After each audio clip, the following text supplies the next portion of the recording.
41 FM, KMOX. We've got sunshine. It is 78 in St. Peters, 79 in Florissant, 79 downtown. I'm Michael Calhoun, KMOX News.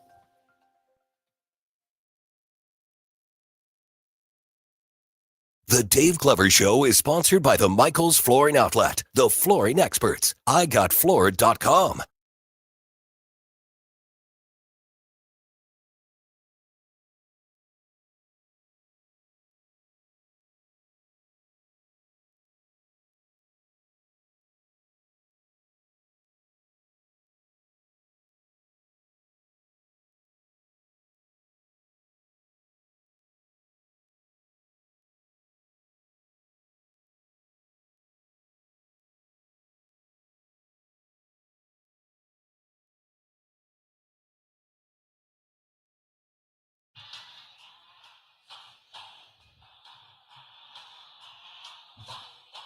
All right, welcome to DGS on a Friday. I wanted to let that ride for a minute. Oh, yeah. It's getting me going. Oh, do you play this rage because now the noisy one's back? Yeah. Thunder. The noisy guy is back. Obviously, Dave is out at the start of a vacation. He'll be out next week.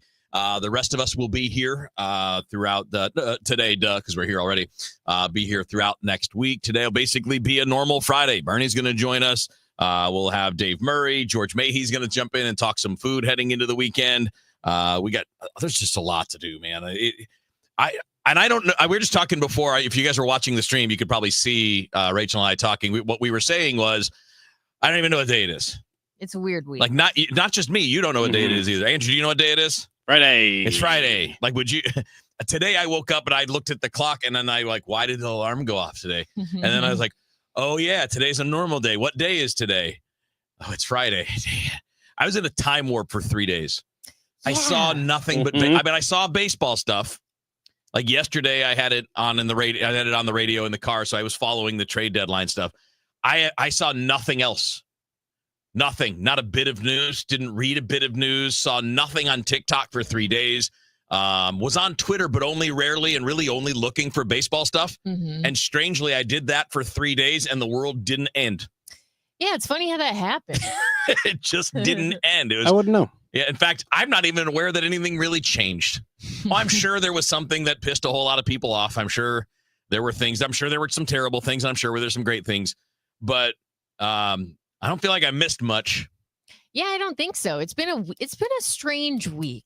Like you said, it's hard to keep track of what day it is. It's like the dog, we had all this hot weather and now it's gone and it's confusing, but good. And I don't know what to tell you. I'm just glad it's Friday. I feel like I just got out of jail. I told Kevin earlier. But you did, right? What'd you do? It's just so nice today. Oh yeah, with versus the weather. Versus the way that the weather has been, like walking outside and just not feeling immediately hit in the face, not sweating instantly, not having your glasses immediately fog over. Yeah, that's nice. I got home last night. I finally pulled into the driveway. I don't know, it's like 9:45 or something like that when I finally got home last night. After leaving at 8:30 in the morning Eastern time.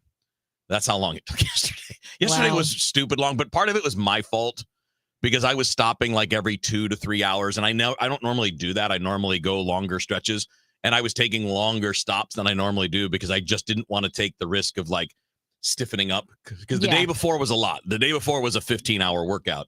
And I was like, you know what? I'm just going to make sure I do this I'm going to eat every couple of hours and I'm going to walk around a little bit. And that's where I was doing some of my phone stuff and texting with friends and following the stuff the Cardinals were doing and the trade deadline stuff, where I got a lot of that information when I was taking my break. So it took longer than I thought it should. What did you eat? I apologize if anyone listening thinks this is a boring question, but it's very interesting to Rachel, me. I already asked him. Where did you stop? I already asked him.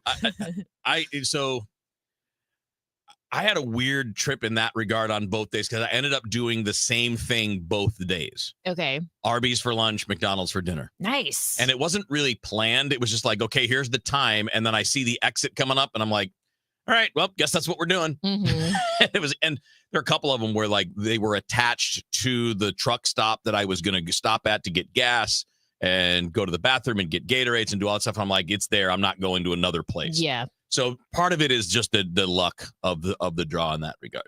I went to McDonald's this morning. Yeah. Just kind of on a whim. I don't usually stop if I stop to get something for lunch before I come to work, I'll go to Schnucks or something. But today I'm like, you know what? There's a couple of minutes left on McDonald's breakfast. I'm going to put an order in on the app and swing by. Went through, did it, got my stuff. I ordered the steak and egg bagel, which is super good, by the way. Is it? Yes. And they gave me an extra egg. So this thing was like huge. I took it out of the bag. When I got to my desk, I was like, what? That's this victory. is hefty. Yeah, it was. So it's been a pretty great day for me. Honestly. Yeah, I had actually obviously a wide array of experiences with those because one of the stops, let's see, the first one wasn't too far down the road. It was in Illinois. It's on the way to North Carolina, but it wasn't that far down the road, maybe 2 hours down the road.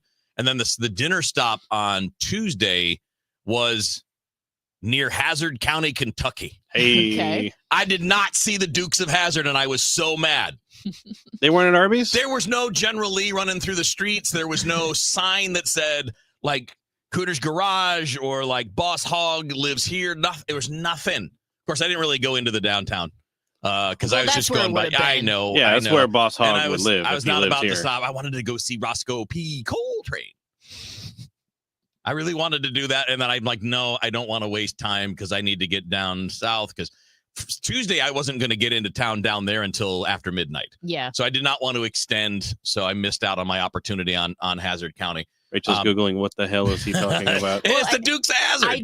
I've never seen an episode of the Dukes of no, Hazzard. you should don't do a marathon. It was terrible. No, you don't. Yeah, Don't. I was like, I got to jump in here. Maybe, do not watch that show. Maybe pull up one on YouTube and watch half of it. Pull up the trailer for the Sean William Scott. Yeah, I was going to say that's no, not the only that one. thing No, I'm the familiar old TV with. show. I did not watch the movie. I never saw the movie. Okay, that's what I was going to okay. ask. Was it? If you enjoyed that Jessica Simpson as Daisy I Duke. didn't see it. So. Yeah, Johnny Knoxville, Sean William Scott. It was Yeah. fine. I watched it. I mean, I like Stifler and I like Johnny Knoxville. The movie just did not appeal to me.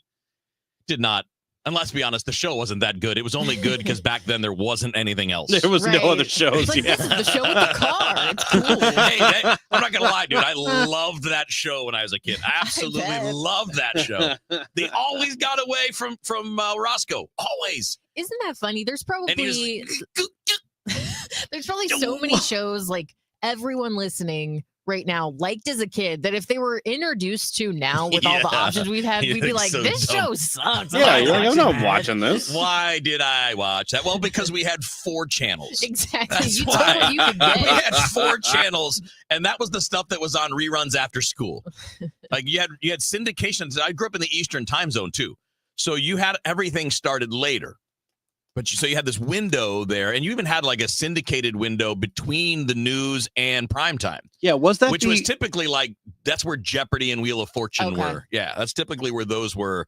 At least when I was growing up. was that before your time? What? Dukes of Hazzard. No, I was a kid during the Dukes of Hazzard. Yeah. Okay, I didn't remember Yeah. if that was 10 years before you. And then Oh you were no, watching, no. your- That was that was prime child Wheeler. We were everybody wanted to have the General Lee car because it was cool. It was 1979. I was 8 when that show started, which means I was probably watching it in syndication when I was 10, 11, 12. Yeah. I don't remember watching it actually in prime time. Maybe we did, but I definitely remember watching it after school. And so I went through there. But anyway, I got derailed, didn't I? Yeah, sorry. I was like, what kind of This is shows where I do went. you like? The McDonald's stop near that vicinity. It was either in Northern Virginia or Kentucky, and there's not too far from Hazard County. I don't know. It's all a blur. But somewhere in there, I went to McDonald's, stopped to get gas, and I pulled out the app because the McDonald's was right next door. So I ordered the thing from the app, and got my little deal or whatever. And then I go in there, and as I'm standing there, somebody brings the bag out with my number. They put that down, and they just call out the number and set it down. And it's missing 2 of the things. Uh-oh. I had ordered a shake. There's no shake. Where the heck's my shake? And when I opened the bag, there were no nuggets. And I had Where the ordered heck's my nuggets as my nuggets? side. And I'm like, so I'm standing there, and this guy walks past me 3 or 4 times. And I'm like, okay. And then he finally stops. He's like, can I help you with something? I'm like, yeah. There's supposed to be a shake right there next to this here order. And there's no nuggets in there. And I ordered the nuggets. And he's like, oh. And he ran over and he grabbed the nuggets. And then he comes back and he doesn't say anything else. I'm like, and the shake? He's like, oh, the shake machine's down. Dude. I'm like, all right, you could have just said shake machine's down. And he's like, oh, what do you want instead? Like, well, just give me a couple of them there apple pies and we'll take a couple of those. It was weird because the guy was almost like, why are you asking me questions? Yeah, and it was very bizarre. And I'm like, because I'm at your restaurant and there's questions.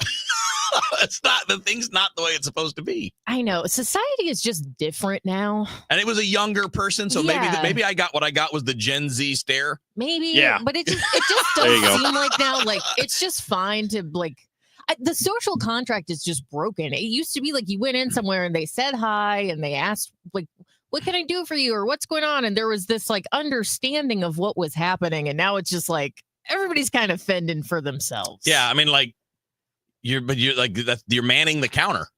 Yeah. That's what you're manning the counter and you're bringing the orders up.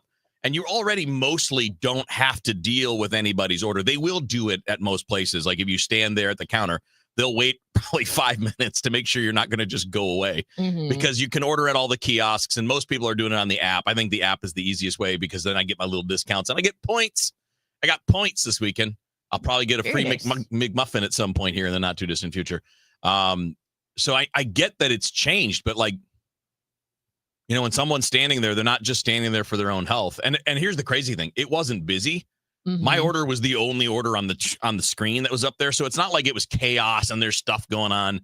Like it was like, yeah, I'm waiting for the things that are supposed to be in MARTA there, buddy.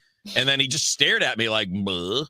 Why is this guy hanging out at my work? This is weird. He was like almost like I was invading his space. Yeah, you know, I try to have a lot of understanding for like, all right, I get it. You're working your fast food shift. It probably sucks. You're probably having a bad night. Like, I don't want to be doing it, so I get it.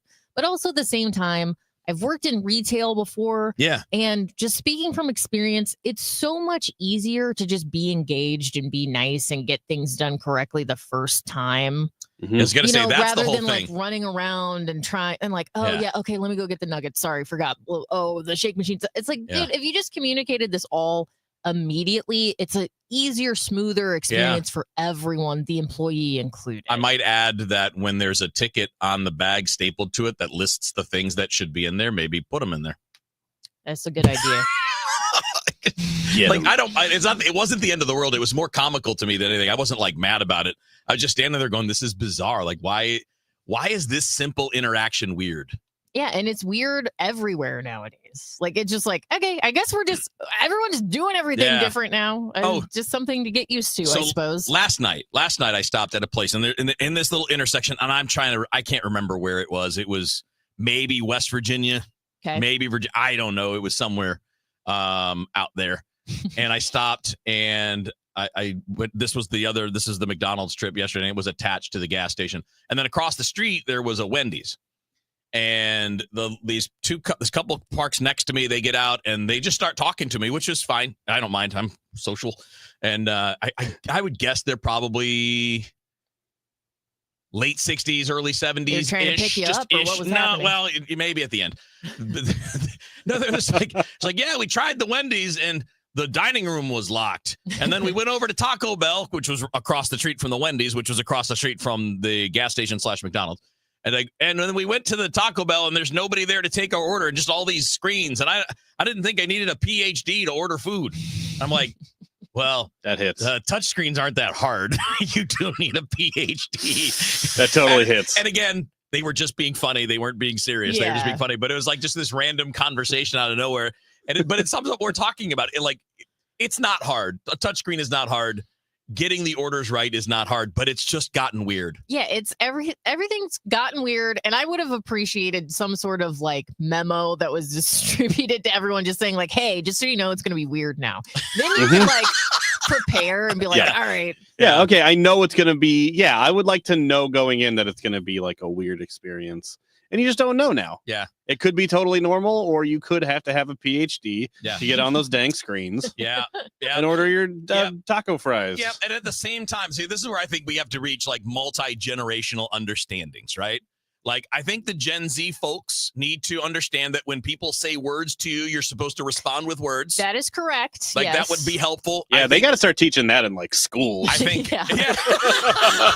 These kids are not getting it. Conversation class. I think my fellow Gen Xers, we need to maybe be a little less mean. For sure. We're pretty aggressive. Yeah. I definitely fit my generation.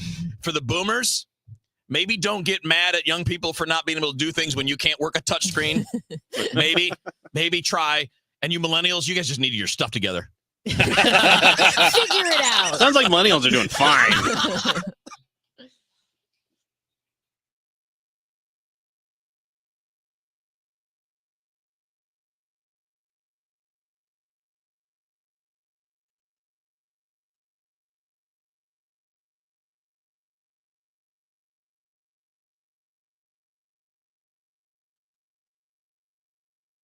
We all hear the radio ads about the IRS. They tell you to be afraid, to be scared, and they try to frighten you into calling. I'm not here to do that. Tax Relief Advocates is different. TRA is here to tell you that if you owe money to the IRS, whether it's $5,000, $50,000, or $500,000, we have a solution. It doesn't matter if you're sitting in your car, at work, or with your kids. No matter where you are, call now. 800-575-6481. Don't lose hope. TRA can eliminate or reduce what you owe to the IRS. Generous programs are now available that can give you a fresh start. Our passion is taxes and helping individuals fix their IRS problems. We have over 1,000 5-star reviews on Google and an A+ with the Better Business Bureau. You don't need to be afraid of the IRS any longer. End your tax nightmare today by visiting us online at TRA.com or call 800-575-6481. That's 800-575-6481. Tax Relief Advocates, real solutions for real people. To have a roof over your head, a nice roof over your head, is very important. That's Rick talking about his experience with Rhino Shield ceramic coating. We got Rhino Shield 18 years ago, and they're very cooperative on getting us the right paint. They're in and out and done in no time. Once it was finished, looked great. We were very happy with it. The main reason Rick called Rhino Shield is because it's backed by a 25-year transferable warranty. We've watched a lot of people get their house painted 3 or 4 times, and we haven't had to do any of it. I don't know about you guys, but I don't want to have to paint it every 5-7 years. Take a tip from Rick and put down the paintbrush and call Rhino Shield for your free evaluation. 877-25-RHINO. 877-25-RHINO. Or visit 877-25rhino.com. We got Rhino Shield 18 years ago. Financially makes sense, especially if it's going to last like this did. Still looks great. Call now. 877-25-RHINO or 877-25rhino.com. Don't paint, don't Rhino, go Rhino Shield. Never paint your house again. Rhino Shield. That baby's gone. Cardinals fans, FanDuel Sports Network is your home of the Cardinals. That ball was mashed. And there are more ways to watch this season. Holy cow! Subscribe directly to FanDuel Sports Network to stream the Cardinals without blackouts. How about that play? Or watch through a TV provider. Incredible. Including DirecTV, Spectrum, Xfinity, Fubo, and more. He got it! Learn more at cardinals.com/TV. Ball game! That couldn't have worked out any better for the Cardinals. 104.1 FM KMOX, the voice of St. Louis. Stronger than ever.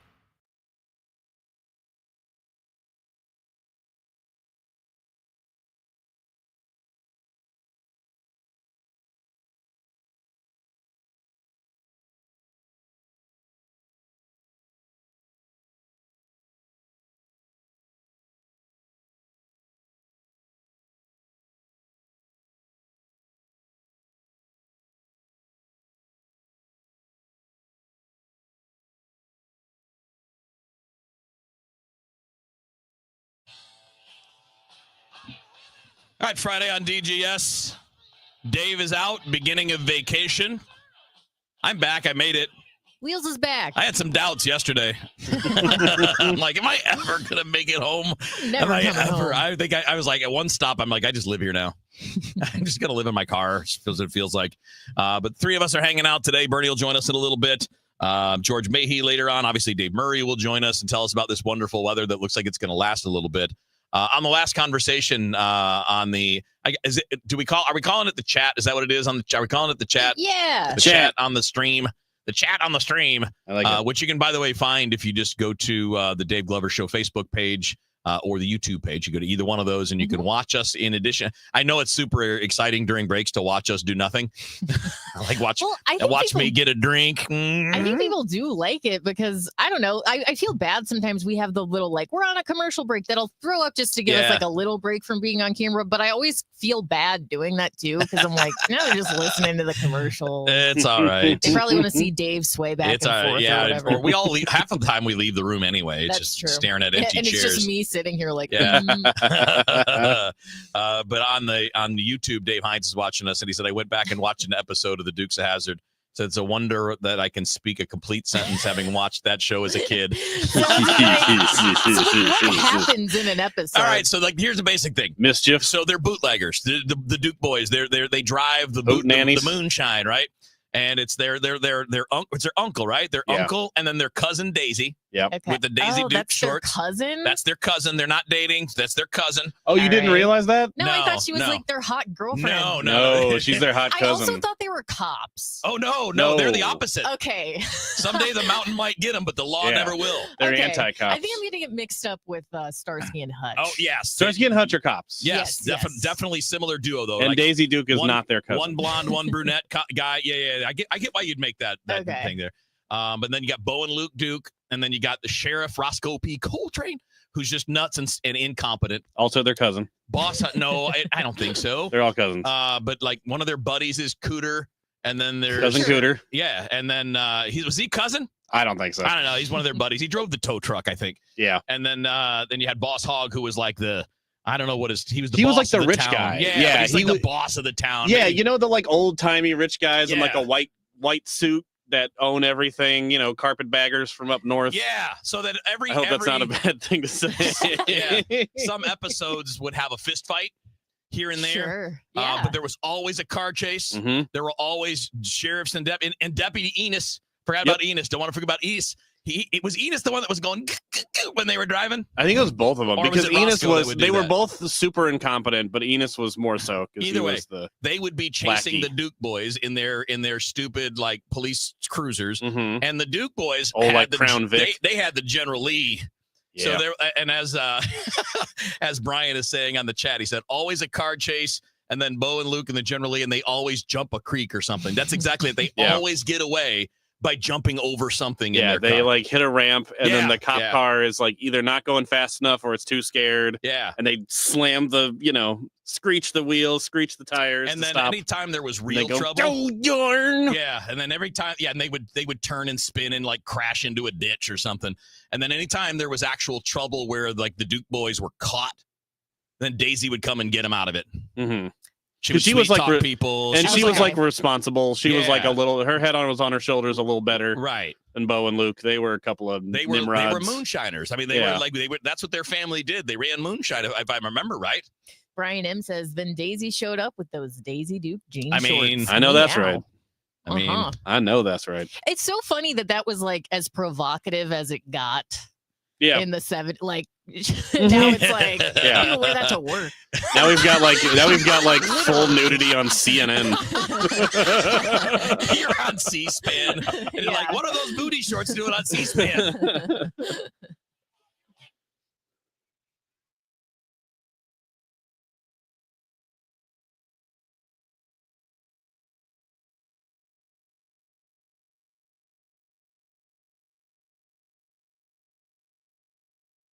Wake up informed. Wake up empowered. Wake up to Total Information AM, your morning must. Hi, this is Debbie Monterey. I'm Megan Lynch. This is Tom Ackerman. From local news to breaking headlines to weather, traffic, and the stories that matter most, we've got you covered before your first sip of coffee. Expert analysis, bright perspectives from the people you trust. Total Information AM, your day starts here. Mornings beginning at 5 on 104.1 FM, KMOX.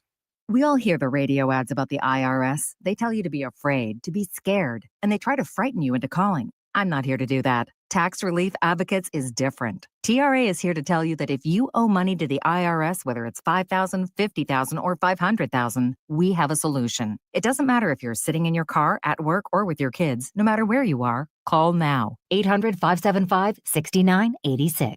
Don't lose hope. TRA can eliminate or reduce what you owe to the IRS. Generous programs are now available that can give you a fresh start. Our passion is taxes and helping individuals fix their IRS problems. We have over 1,000 5-star reviews on Google and an A+ with the Better Business Bureau. You don't need to be afraid of the IRS any longer. End your tax nightmare today by visiting us online at TRA.com or call 800-575-6986. That's 800-575-6986. Tax Relief Advocates. Real solutions for real people. What would you give for a child you loved? To make their wish come true? To help them fight a critical illness? Just imagine what you'd do. You see, wishes are so powerful, and you can make them real. They can give a child back their childhood, even change the way they feel. Every single one of us can make the stars align. Because when we come together, hope and joy will shine. Wishes need stars like you. Visit Make-A-Wish at wish.org. Dave Murray's weather forecast is brought to you by Terrace Senior Living of Eureka. A spectacular first day of August when it comes to our weather. Doesn't feel like St. Louis at all. A nice little break, all about sunshine, dropping humidity, wonderful temperatures, 82 for the high. Tonight, clear skies, 70s for evening plans. How about 61 for the overnight low? Saturday, sunny, delightful, 83 in the afternoon. Saturday night, clear skies, 62, and Sunday, sunny and 83. It does look like we'll get back to at least the low 90s come the middle of next week. I'm meteorologist Dave Murray on 104.1 FM, KMOX. Check out the Terrace in Eureka for affordable senior living with 24-hour nursing supervision, delicious meals, medication management, and activities. The Terrace is affordable and will work with your Medicaid plan. Go to rspseniorliving.com and look for the Terrace Private Assisted Living. As we age, our liver, which is essential for metabolism, digestion, immunity, and detoxification, needs extra support and protection. That's where Active Liver from New Nordic comes in. With Active Liver, you're giving your body an essential daily defense against toxins from alcohol, fatty foods, and sweets. Protect your liver and give it the support that it deserves by making Active Liver from New Nordic part of your daily wellness routine. Find Active Liver in stores at your local CVS, Meijer Grocery, or online at Amazon or newnordicusa.com. There's nothing like when you get that part from eBay and it just fits. Yeah, the first time. So you can do less of this and get right back to more of this. At eBay, you'll find all the parts you need, guaranteed to fit, at prices you'll love. Sounds good, doesn't it? eBay, things people love. Eligible items only. Exclusions apply. Cards manager Ollie Marmol joins the Gas House Gang every Tuesday at noon.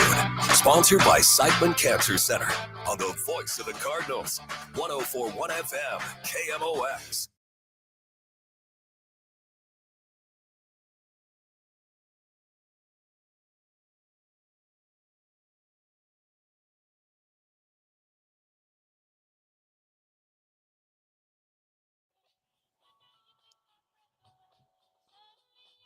All right, I'm not going to lie. For a second, I thought that was going to be the theme from The Love Boat. We're doing 70 shows all day long on the DGOs. Not all day long, but for a couple more minutes. No more on the Dukes of Hazzard. By the way, we got a message. D and SL says Dukes of Hazzard was supposed to be in Georgia, not Kentucky. Don't ruin my story. Yeah. Who cares? Come on, man. We're trying to do a show it's here. Fine. Who cares? I honestly just didn't remember that. And I was joking about the whole Hazard Kentucky thing. I didn't expect to see the General Lee and all that as being a smartass. Yeah. So again, not going to keep going on the 70s TV thing, but for just a second, it was the weirdest time for shows, right? We just described the Dukes of Hazzard. We don't need to go through that again. But and the 70s into the 80s, because I thought it was the Love Boat theme for a second. The Love Boat was like, think about that. It's like the wildest show. Like how can and then Fantasy Island was basically the same show without a boat. Mm-hmm. Like the two of them are like, we're going to bring all these celebrity guest stars in, and they're all going to come to this isolated place, and we're going to have all kinds of like relationship drama and people trying to hit on each other, and then it's going to end at the end of the episode, and then we'll do it again on the next one. Of course, now that's just now reality TV. Yeah, now we have Love Island. Yeah. Now it's Love Island. Yeah, I got MILF Manor. It's just the natural extension of all of that. Yeah, good times. So I was thinking about this on the drive yesterday because it felt like, I mean, like I said, I felt like I was just never going to make it home. And I thought about that trip, right? So from here to Raleigh-Durham, North Carolina, Chapel Hill, North Carolina, is somewhere between 700 and 800 miles. So something in that general vicinity. I don't remember exactly what it was. I was too warned to pay attention. But I thought about that. And so you had something, Rach, I saw on the rundown, something about Little House on the Prairie. Mm-hmm. So I thought about this. Little House on the Prairie times. Yes. How long it would have taken to get from St. Louis to Chapel Hill, North Carolina. And I looked it up with a little bit of help from a calculator and a little bit of help from, a couple of stories and a little AI help. It turns out that probably would have taken almost 3 months. Whoa. In the Little House on the Prairie, I think in the horse and wagon times, before trains, before, automobiles, things like that. It would have taken pretty close to 3 months to make that trip. And you probably, pretty good chance you don't make it. There's a pretty high risk factor in making that trip. And now there and back in 3 days. Yeah, that's pretty crazy. Without any real, obviously you could do there and back in the same day on an airplane. It's amazing how fast you could do that. But think about so in 150 years, we've gone from something that took 3 months that now takes in a plane an hour and a half, 2 hours. Mm-hmm. In a car it takes a day. And 1,000 years ago, it probably took exactly the same amount of time as it took 150 years ago. That leap in transportation that started about 150 years ago has been just this tiny little speck of it. I don't even know if this would be the right analogy, but you take all this time where humans existed. It's like it's like one tiny little percentage that we've lived. And not all, we didn't live, we all haven't been alive since 1850, just me, because I'm a vampire. That jump from that period of time to now has been so phenomenal compared to all of the millennia that came before. I was thinking about this not that long ago. Somebody in a rancher in Wyoming or whatever. How would you even would you even know who the president was? Maybe not. How would that news how did news even get to you, and how long did it take? It wasn't just now where you're watching 24-hour news every night and you're on social media all day. It's just so weird to think about. Well, so part of the reason I was thinking about this too is I'm rewatching the HBO series John Adams that's got Paul Giamatti as John Adams, and it's what is his name? Who's it? I don't know. But it's good. It's good. He hasn't said his name yet. If you've seen it, you know what I'm talking about. If you haven't, it's good. It's only 7 episodes, but it basically covers John Adams' time at the foundation of our country, and he was a big part of being in the Constitutional Convention and all that stuff. But that was one of the big things that strikes me is how long it takes to do anything. Mm-hmm. If you were going to go, he had to go to France to meet up with Benjamin Franklin as they were trying to get, the French to help out and help us fight them redcoats. It took months. Mm-hmm. Well, I mean, weeks across the ocean, but it took forever for any information to get back and forth. How could they even, what did you do? You just sit around? Waiting for information, because you can't, if you don't know what to do, you can't do anything. Think about this, even just to take it down to a really small scale. Think about what you would do at night for entertainment. You don't have any electricity. You're sitting there by maybe a fireplace, candlelight. Probably had oil lamps by then. Well, maybe, but those oil lamps might not be bright enough for you to read or something. So you're just sitting there knitting or whittling, and that's all there is to do. It's tell me a story. Oh, I have told you the story every night for the past 15 years, but here goes again. I'm out of stories. And speaking of Little House on the Prairie, one of the toys they would play with, one of the dolls they would get was a corn cob doll. Which was basically a cob of corn. And they just wrapped in a piece of fabric. They're like, this is your baby doll. You're after dinner, here, put a dress on it. Exactly. It's dude, I'm so glad I live now. I would have been so bored. No, there is no other time in history that I'd actually want to exist. There are plenty of times I'd like to visit. Yes. Pop in, pop out, even for an extended period of time, it'd be kind of cool. There's no other time I'd rather live. Yeah. None. Not even 30 years ago. Although 30 years ago, as Dave and I like to talk about, 30 years ago was pretty chill when it comes to like politics, and it wasn't like nonstop in your face. You had some technology, right? 30 years ago, you would have had air conditioning. You would have had cable TV. I still don't think I would trade now for then, even with the more peaceful political atmosphere. Yeah, I wouldn't, because as much time as I spend on this show complaining about the problems that the internet causes and social media causes, I don't want to live without those. No, that sounds dramatic. Like, I would still want to live. I don't want to live. I wouldn't want my life to end, but I'm just saying, like, I really like living in a time where we have access to those things. The positive definitely outweighs the negative. Yeah, I mean, like the simplicity of like, I'm driving through the mountains and I'm like, man, I wonder how high I am. And I go, I'm not going to say the word because it'll set off everybody's phones, but hey, lady on my phone, what's my elevation? What's the elevation of where I am right now? And it'll be, you are at 1,000 feet above sea level. I'm like, see, now I know that fast, like in 2 seconds. And it's also pretty nice. Well, even just like we were talking the other day about, like the most miserable road trip you've been on or something. And mine was just like, whenever I was in high school and we couldn't bring like a CD player or anything. But just think about how many forms of entertainment we have now. If you're taking like a 2-hour flight, you can download something off of Netflix to watch on your phone. Not only do you have entertainment at your fingertips, you have pretty much anything you want at your fingertips. Yeah, see, I was not joking. When we talked about this the other day, because obviously I brought it up because this road trip was a lot. But even then, I've got satellite radio.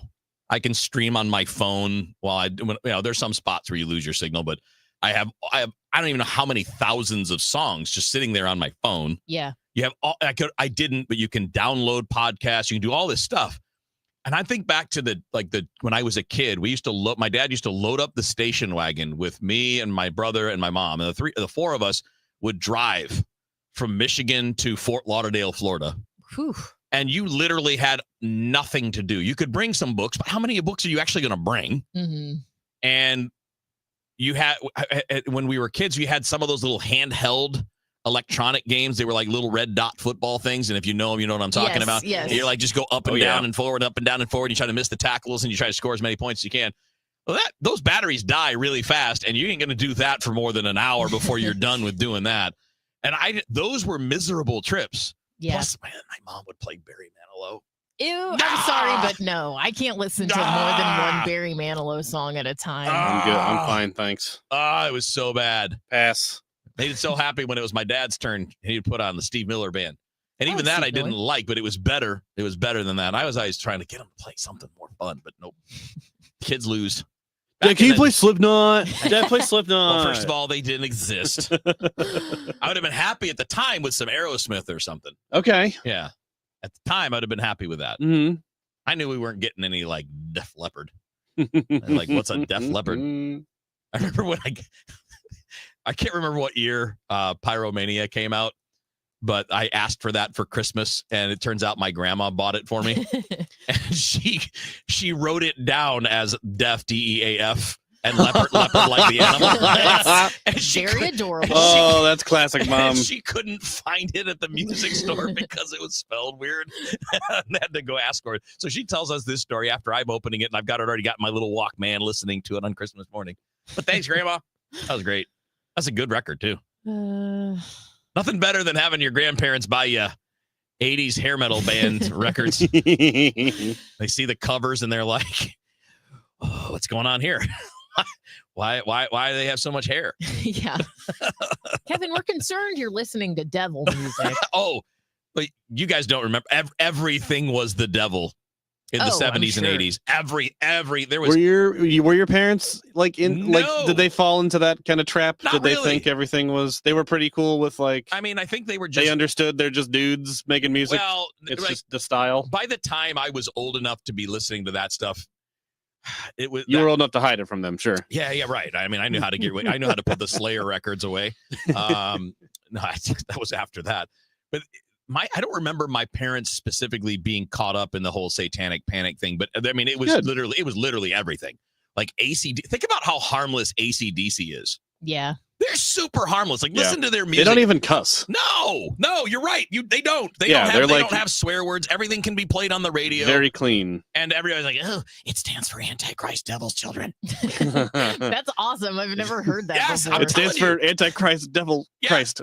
And they thought the same thing about Kiss because Kiss, he's dressed like a demon. But like every song was just about like literally every song is like, I got my guitar and I'm playing my drums, and then that's like the hardest thing. This is exactly what Satan wants. Well, that's true. I'll tell you this. This is a stronghold. Many of their songs were about sexy stuff, and that would definitely be Satan's domain. That's true. I'm sure that stuff didn't go over very well. But yeah, everything was that back then. I think there was like a made up story at a childcare place back then. There's a movie about where they like. I think I might know what you're talking about. There was accusations that these people that ran like a daycare center were actually Satanists and they were abusing the kids. And these kids were telling people these stories, but they were being asked very leading questions. Mm-hmm. And it turns out the kids were just giving the adults the answers they thought they wanted. Mm-hmm. And in the end, it turns out none of it happened. None of it happened, but like every answer the kids gave was as the result of a leading question. Yeah, they would ask the kids. Was there a goat there? Was there an altar? And then these kids are just like playing along, like, yes, there was. Yeah. And these people got arrested and dragged through the mud and all that. It turns out like none of it was real. Was there a goat there? Was there a goat there? Well, goat devil. There's always something to do with goats. Kids like, yes, goat for sure. By the way, how did goats get slandered? Why did they get dragged into that? They're just goofy little animals. Have you seen The Witch? Yes. I'm just looking at Black Phillip on Google right now. He's spooky. The Witch. I mean, he's definitely got to look like he would hurt you. I was actually just. He's probably a cute guy though. That was like a real goat. That thing was huge and scary. That's like a real. Yeah, he'd probably let you pet him. He's just like out there. There's actually it's so funny that you brought up The Witch. There's a viral video going around right now of like behind the scenes of The Witch with the director being mean to the child actors. Oh, and being really? Like, I really need you to lock in for this scene. Like just being very wow. And it's it makes you wonder like why it's been released now and why it's being circulated now. Well, I don't think it's with the intent of making him look bad. It just kind of happens because like I don't think he has kids, so he doesn't really know how to like work with kids and deal with them. Well, he was talking to them as if he was talking to an adult, which normally I'm cool with when like because I talk to most kids like they're adults, but he was doing it in a bad way, like as far as like you're being paid to be on this movie set. Right. Like, well, he's a little boy. You can hear one of the actors in The Witch who plays the dad, Ralph Ineson, he kind of steps in and he's like, okay, let me handle this. I have like young children. I know how to get them to work with me on this. And it was about like eating the food and the kid's like, this food's gross. I don't want to eat it. And he's, and Ralph, what's his name? Eggers is like, just, you know what? You're being paid to be here. So just like eat it and shut up. Okay. And it'll be over soon. And then Ineson is like, listen, just pretend it's good. And the kid's like, well, that makes sense. I wonder how the Bee Gees escaped the satanic panic. I'm not sure. Fair question. Something about him. Just...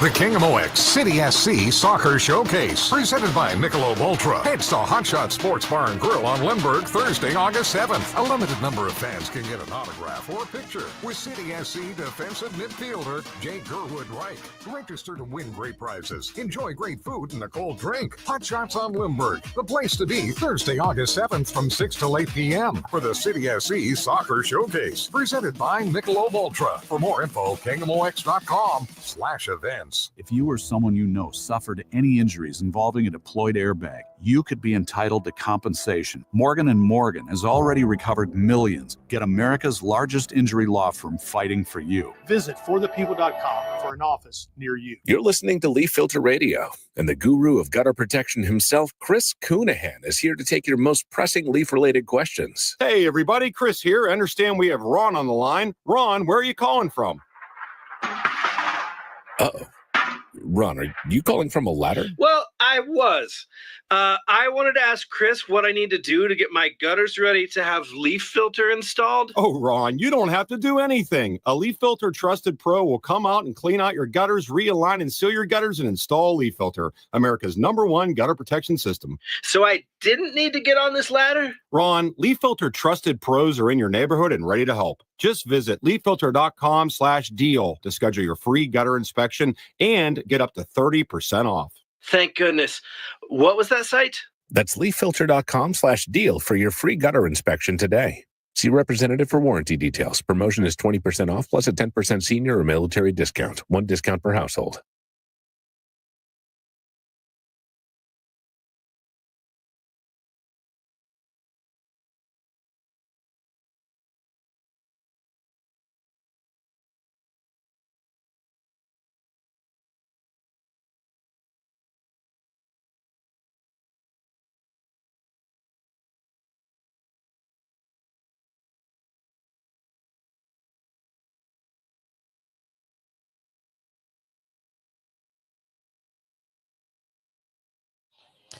All right, it's Friday on DGS. Dave is out. Beginning of Dave-cation. Glove-cation. Got a little Florida trip coming up.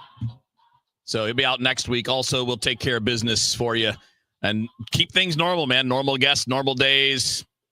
Be a short day on Wednesday next week because of a Cardinals start time. That's, I think, a 3 o'clock game. So a 2 o'clock pregame. So that'll be short. But otherwise, it'll just be normal. Speaking of the Cardinals, Bernie's going to join us at 2:30 in his normal spot. We'll talk a bit more, probably a little less about the deadline yesterday, although probably a bit because we didn't get to do that with him here on the show yesterday. So a little bit on the trade deadline and then a little more focus on the next 2 months. What's the Cardinals bullpen shape up to look like? What are the priorities for the last 2 months? Obviously, the team and the players and the manager, they're going to play to win games. They want to win games. And I think we all watching would like them to win games too. But there are certain things that a lot of us are going to be looking for. Matt Pauley and I talked a bit about that stuff last night on Sports Open Line, and we'll get deeper into that with Bernie at 2:30 and then on the Redbird Rush Hour with all three of us. I mean, me and Bernie and Matt for an hour from 5 to 6. So a lot more Cardinal stuff coming your way. You got to be so excited for that after not getting to do it all week. Dude, come on now. You guys, I'm sure you guys get this way about something. But like when I don't get a chance to like just get the things out of my head that are in my head, I feel like I'm going nuts. He just starts recording voice memos. I mean, I literally talk to myself out loud in the car. I get that way if I don't go to therapy, which is what I call the McDonald's drive-thru. Hey, Wheels, can I ask you a baseball question? Sure. I asked Nate Gatter about this yesterday, and then we talked to Ricky Horton about it a little bit. But I would love it if you just took a minute and kind of talked about the personal side of the trade deadline. Yeah. Just so many guys, their lives are up in the air, and then their wives and their families, their lives are up in the air when all this is going on. Just kind of speak to that, and what players have said to you about that topic. Yeah, I mean, it's a little bit different for every guy, depending on like, okay, if you're a single guy, it's a little bit different thing than if you're. That's what Ricky was saying. Right. It's like harder on the wives than anyone else. Absolutely, because what's going to happen now again, some of this depends because I know that every family has its own kind of plan. So in some families, say mom and the kids, whatever, how many kids, doesn't matter, 1 to whatever. Mom and kids will live in the town where dad plays. And that means you'll be around dad when he's when the team is there for homestands. It's kind of somewhat normal, but it's really not a normal schedule because they leave in the early afternoon and don't come back until after midnight because it's just a long day. But like lots, I don't know what percentage, but a lot do that. Some have their home base, which is their off-season home, and they just stay there. Okay. So that there's no so like say, I'm not going to name any names just because these are not things that I've ever said I was going to talk about publicly, but say, your family is from St. Louis, but you play for the Texas Rangers. And instead of moving everybody down there, you like it here, your kids are in school, family, whatever, you stay. And then in the off season, dad comes home. And then during breaks in the season, dad comes home. And then during the season, when kids are out of school, then you'll get like an Airbnb for a month and everybody comes down and hangs out for a month. So there are different arrangements that can cause less trouble because this example, you may not know you're going to be in the same place all year. So if you have that home base set up, it's a little bit different because, again, usually that's where your family's from or where you have parents or whatever, a better support system because dad's not around much. mean, even when you're in town, you're not around very much because there just isn't the chance to do that. So yeah, it's chaos, man. And when some of these people, you have a lease or you have a home, and then you move, and you've got to figure out who's going to take that on or who's going to move in there. Sometimes it'll be the player you're traded for, where they just kind of exchange places when they switch. But it's wild to hear some of the stories. Do teams help with that? Like if you just bought a house in St. Louis and you get traded to, the Diamondbacks or whatever, will either of those teams, will the Diamondbacks help you sell your old place and find your new? No. I mean, your teammates will help you with a place to stay. So let's say I got traded to Arizona. Somebody there would be like, when you first, so you got 2 months of the season left. Like, hey, listen, you could stay at our house. We got 3 extra bedrooms or whatever. Or, hey, my buddy who just got traded, he's looking for somebody. Why don't you take his place for the couple of months and just, pay him, and then, that'll take care of that. So there's no official wow, that's kind of surprising to me. Well, I mean, these guys make a lot of money. Yeah, but so do the teams. Yeah, no, I get it, but that's just not part of the contract. Although some players have clauses where they actually get a bonus for being traded. So if they, like Harrison Bader, he was traded yesterday to the Phillies. He had in his contract a $500,000 bonus if he gets traded. I was going to say, I've just been thinking about this week with the deadline, and it's so impressive the mental strength these athletes have to not only go out on the field and perform, and then they're dealing with that looming, my life could just completely change in the next hour. But when you get the $500,000 on top of it, it probably makes it a little easier. It's not the same for everybody, but guys that make a lot of money, you put it this way, you want to make sure you have a no trade clause, or you got a really big contract before you buy a house. Otherwise, you're probably better off renting just in case.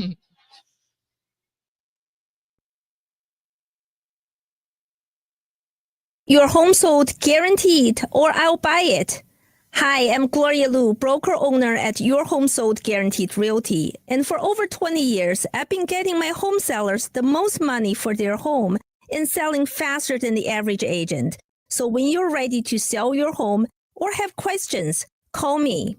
And I'm Debbie Monterey. For years, I've been telling you about Gloria Liu and why you should call her. Gloria has solutions and programs for every seller because she understands that every situation is different. Call Gloria and get your free instant home valuation, choose from multiple cash offers, or sell with certainty this summer because Gloria will guarantee upfront and in writing to sell your home at 100% of market value, or she will pay the difference. Hey, the St. Louis market is shifting. Now is a great time to call and get to know Gloria Liu like I have. Call 314-325-6888 or visit GloriaHasTheBuyers.com. That's GloriaHasTheBuyers.com. Gloria and seller must agree on price and possession date.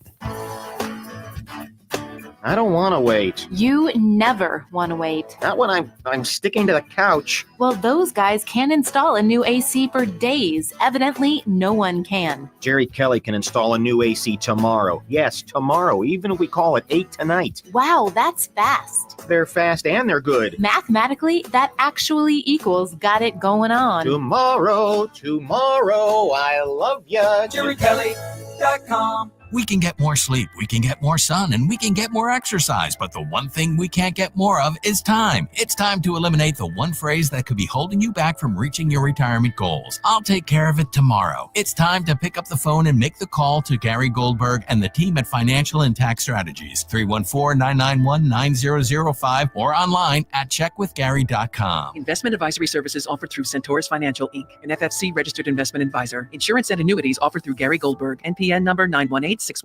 Wesley Financial Group is not a law firm. Hi, I'm Chuck McDowell, the timeshare cancellation guy. In 2011, I founded Wesley Financial Group with one goal in mind: to help honest folks out of their timeshares permanently. Today, I run Wesley with my 2 sons, a real family business, treating every client and every employee like we'd want our own family treated. That philosophy has helped us grow into the largest, most trusted timeshare cancellation company in the United States. Fortune magazine even recognized us as one of the best places to work. Why? Because we genuinely care. In fact, some of our former clients were so moved by their experience working with us, they joined our team so they could help others to timeshare freedom. If you're stuck in a timeshare, give us a call. Let our family help your family. Call Wesley now for your free timeshare exit kit. 800-581-1414. That's 800-581-1414. 800-581-1414. The average time a resume spends on an HR manager's desk is 7 seconds. And most of them are tossed aside. Now imagine if one of those resumes belonged to Yasmin, who was living in a shelter, juggling 3 jobs. I had to be resilient. That's something that you can't teach. or if that resume was from someone who worked 12-hour shifts at the recycling company with my dad, who's 72. That taught me a work ethic that I carry with me every day. we rely so much on a resume, yet it could never tell the full story of someone. Growing up where I did, a lot of things could have gotten in the way of my goals, but I learned to push through, and that's what I bring to work every day. So maybe it's time we look beyond the resume and look to Grads of Life. Discover new ways to develop great talent that are so much more than what's on paper at gradsoflife.org. A public service announcement brought to you by Grads of Life and the Ad Council. The trusted voice of St. Louis. KMOX AM St. Louis. KMOX FM Hazelwood. Always live on the free Odyssey app. 2 o'clock, sunshine, 80 degrees, downtown at the Arch. She lost her election months ago, so why is the former comptroller of the city still receiving paychecks from City Hall? Paychecks have been cut to former comptroller Darlene Green as if she was employed by the budget division, which she has not been for decades. Her successor, Comptroller Donna Barringer, confirmed 2 paychecks were cut for Green and says she is concerned by this revelation. She says this is on the personnel department. We are not privy to, any of this coding. So that's the only thing I can tell you. If you were put on payroll for a department, it would have started in the personnel department. The spokesperson for Personnel Director John Understall said he was out of town until Monday and nobody in the office was authorized to comment. Sean Malone, KMOX News. President Donald Trump said today that he had ordered deployment of 2 nuclear submarines in response to highly provocative comments by a senior Russian official. It's been a back and forth of words between Mr. Trump and former Russian President Dmitry Medvedev. CBS News White House reporter Catherine Watson is monitoring the situation. After President Trump threatened these tariffs on buyers of Russian oil, Medvedev, the former Russian president, said, okay, well, that's basically one step closer to war, to sort of paraphrase what he had said. President Trump said that the former Russian leader needed to watch his words. Medvedev then reminded President Trump of Russia's nuclear capabilities. This just in, according to AP and Fox, President Trump is seeking the firing of a government official that oversees job data after the weak government report came out this morning. U.S. hiring is slowing sharply. The Labor Department reported U.S. employers added just 73,000 jobs last month, well short of the 115,000 forecasters had expected. And revisions shaved a stunning 258,000 jobs off May and June payrolls, and the unemployment rate ticked up to 4.2%. The air quality index shows the air we're breathing outside is at threat level red, which is considered unhealthy. In the last 2 weeks, the AQI for the region has been hovering between good and moderate, but the Canadian wildfires have caused hazy conditions. Missouri's DNR Air Quality Analysis Section Chief is Josh Vanderveen. Smoke is being really dragged down nationally, and it's really kind of even affecting a large portion of Missouri right now, even down into southern Missouri. When the AQI hits red, outdoor activities are recommended to be held at a minimum. Surfing on a sound wave, swinging through the stars. Take a left at your intestine. Take your second right past Mars on the Magic School Bus. The Magic School Bus, where teacher Ms. Frizzle, voiced by Lily Tomlin, took students on a magical field trip to witness science and biology, is among the shows funded by the Corporation for Public Broadcasting over the past 60 years. Now CPB is closing down. Funding for Barney and Friends has been made possible in part by a grant from the Corporation for Public Broadcasting and financial support by viewers like you. All of the Corporation for Public Broadcasting's funding was eliminated by the Trump administration and Congress. It provided annual grants to local public television and radio stations, too. Most of the CPB staff will be laid off on September 30th. It's a big recall involving some of Ford's biggest vehicles. Here's Jeff Gilbert. The power assist can fail on the brakes of certain 2025 Expeditions, Navigators, Broncos, F-150s, and Rangers. That can extend stopping distance and increase the risk of a crash. The problem is software related and will be fixed with a software update. The Dow from Stifel's down 580 points to 43,550. We've got a stalled vehicle, 270 going south at Doherty Ferry in the right lane, and a stall on 44 going west at Antire. That's on the right shoulder. A spectacular first day of August when it comes to our weather. Doesn't feel like St. Louis at all. A nice little break, all about sunshine, dropping humidity, wonderful temperatures, 82 for the high. Tonight, clear skies, 70s for evening plans. How about 61 for the overnight low? Saturday, sunny, delightful, 83 in the afternoon. Saturday night, clear skies, 62, and Sunday, sunny and 83. It does look like we'll get back to at least the low 90s come the middle of next week. I'm meteorologist Dave Murray on 104.1 FM, KMOX. We've got sunshine. It's 80 in St. Peters, 80 in Forest, and 80 downtown. Feels like right now is 81. I'm Michael Calhoun, KMOX News. This report is sponsored by McKelvey Homes. Hi, I'm Jim Brennan at McKelvey Homes. Have you always wished for a brand new home in an established neighborhood? Select one of our move-in ready custom homes throughout St. Louis, or we will build on your lot. Visit McKelveyhomes.com and move up to McKelvey. The Dave Glover Show is sponsored by the Michaels Flooring Outlet, the flooring experts. IGotFloored.com.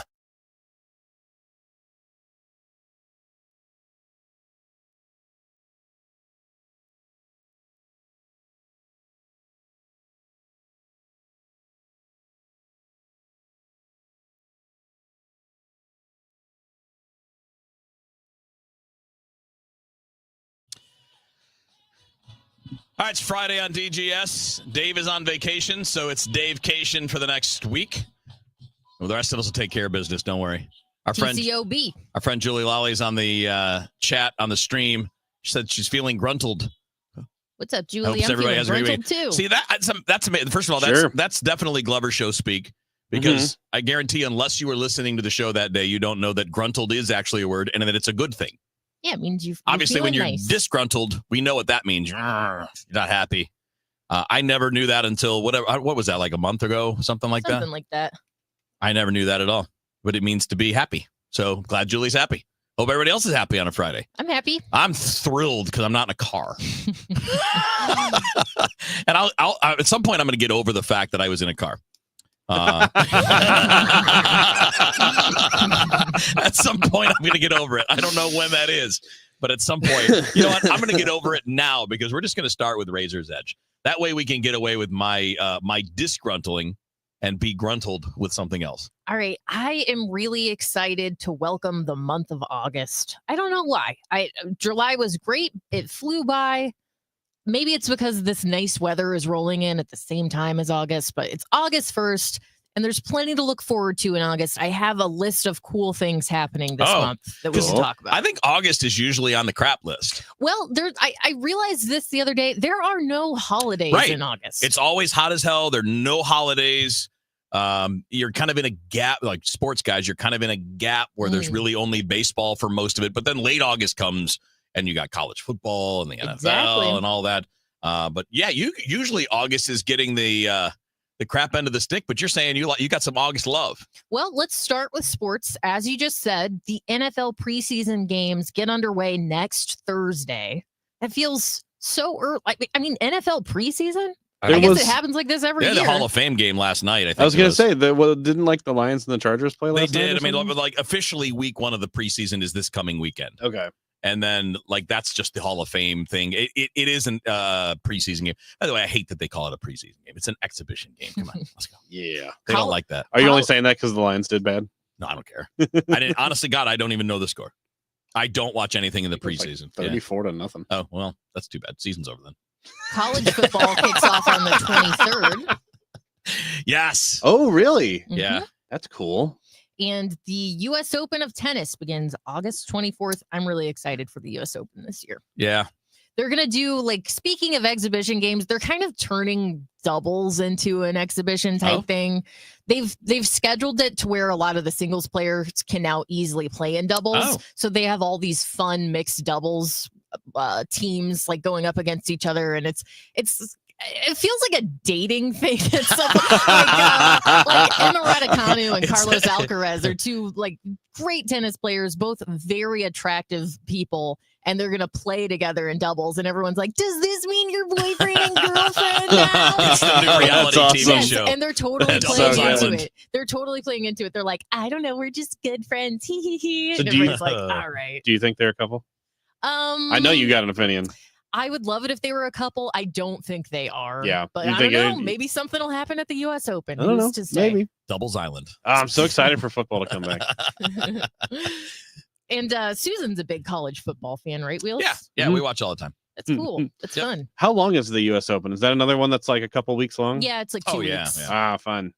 Okay, on TV, we've got some shows coming back, including the King of the Hill revival on Hulu. Did you watch King of the Hill? Never Wheels? once. Okay. What I about you, know Andrew? all the memes, but I've never seen the Okay. show. It seems like exactly the kind of thing that would be for me, but I've never been able to get into it. Interesting. Haters group. I'm not a hater grew up of it. Loving King of the Hill, but Did you watch it? Yeah, I did. But I mean, I get why it's not appealing to some folks, but I'll check out the revival on Hulu. I don't have high hopes Right. because anytime it's like they're back and now Bobby is 25, it's like, well, okay, well, we'll see what happens. My mind is open though. Invasion and Platonic are coming to Apple TV Plus. I don't know either of these shows. Invasion. Oh man, is that the British one? Let's I check. can't remember. You're thinking of the British Invasion, No, which is there's a show. Rolling Stones and the Beatles. There's a show. Is it just called Invasion? Yes. British people would call it like Invasion or something. Yeah, but no, I don't think it's the one I'm thinking of. There's one that it's set in England. It might have been a BBC show about an alien invasion and psychic links and things like that. It's pretty good, but I can't remember the name of it though. Wednesday and Perfect Match are coming to Netflix.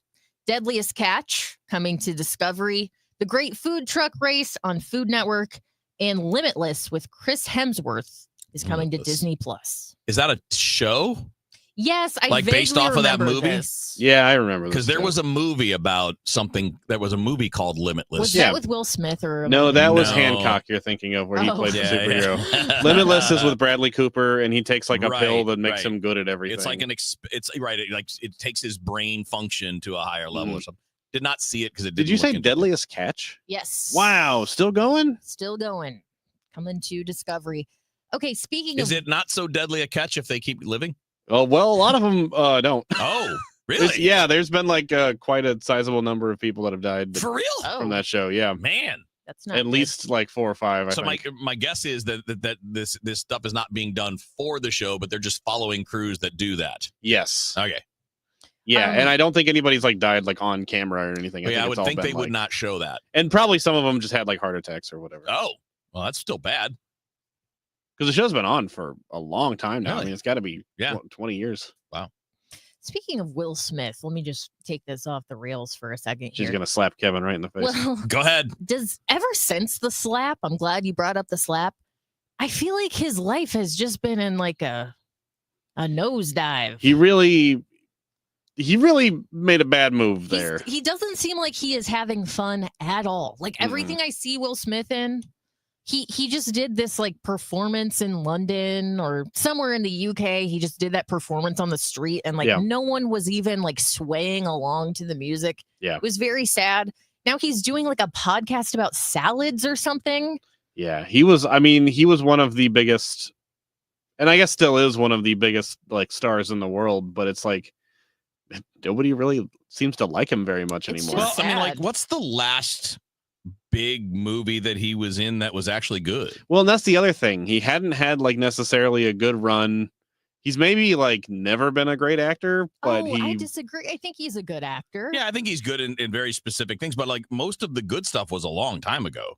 I mean, the last big good thing that he was in was probably King Richard that I got the Oscar for. Yes, that's really the last thing I Hmm. feel like he's done. Was So that that was good? I did not see 2021. that. Did you like that, Rich? No, I need to see Not that. really. Yeah. I need to see that.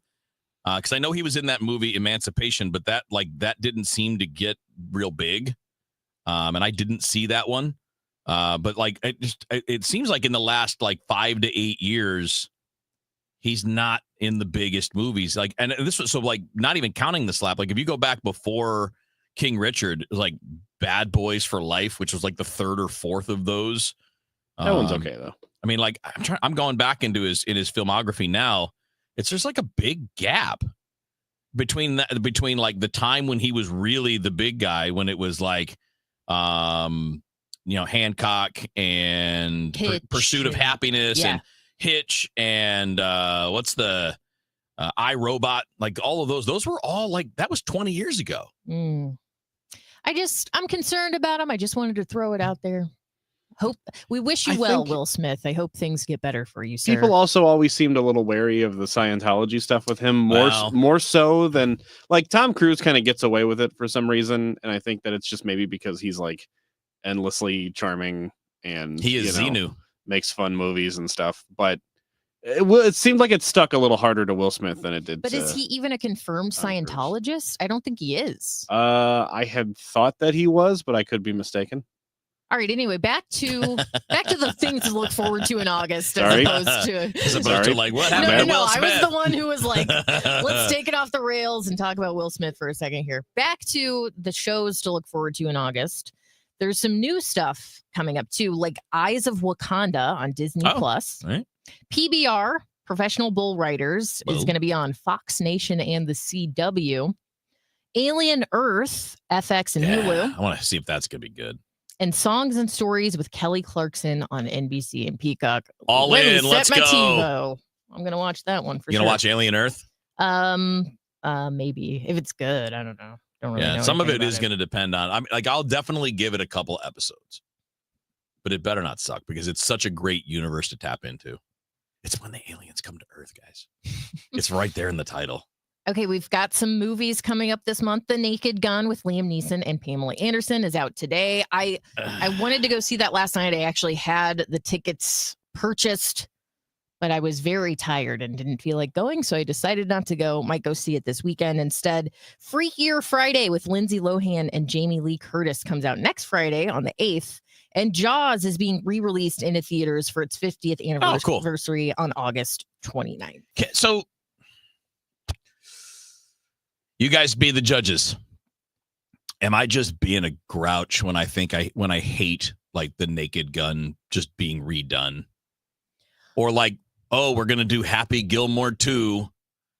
We're going to do it 30 years later because it's still the same jokes are still going to be funny. And even the Freakier Friday thing is like, what, 20, 25 years old? Yeah. Where are the, where are there original comedies that I'm just not missing or that I'm missing that I'm not seeing that don't get enough attention because they don't have the name attached that'll get them in the theaters? I mean, it's a good question. We talked about this a little bit with Janelle earlier in the week. I mean, she and Dave were also kind of lamenting the fact that we just regurgitate the same things over and over again. I don't think it makes you a grouch to not be into that. Personally, I think The Naked Gun looks good. I like the director. I like Liam Neeson. I'm open to it. And it's, again, I said this about Happy Gilmore too as well. It's not like the first Naked Gun was like this hallowed piece of cinema. No. It's like it was a silly movie. If they want to make another silly movie, fine.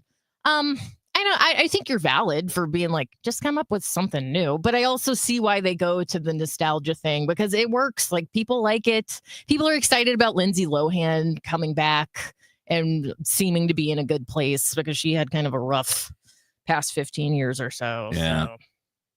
Okay, finally, we just said earlier, like there's not really holidays in August, not national holidays, but there's some fun holidays, it would be like National Donut Day or whatever.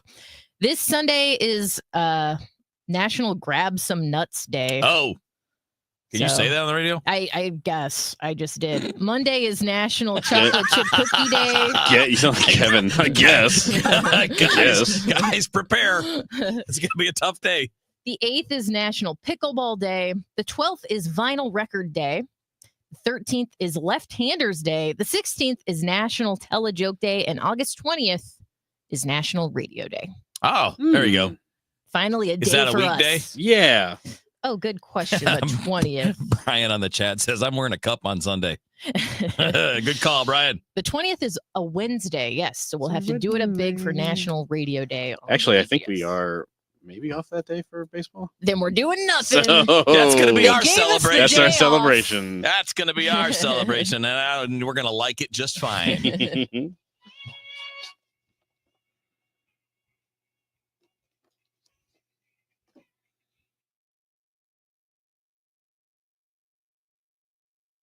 Hey, what's up, flies? This is David Spade. Dana Carvey. Look, I know we never actually left, but I'll just say it. We are back with another season of Fly on the Wall. Every episode, including ones with guests, will now be on video. Every Thursday, you'll hear us and see us chatting with big name celebrities. And every Monday, you're stuck with just me and Dana. We react to news, what's trending, viral clips. Follow and listen to Fly on the Wall everywhere you get your podcasts. Feel like everything's clouded by doubt?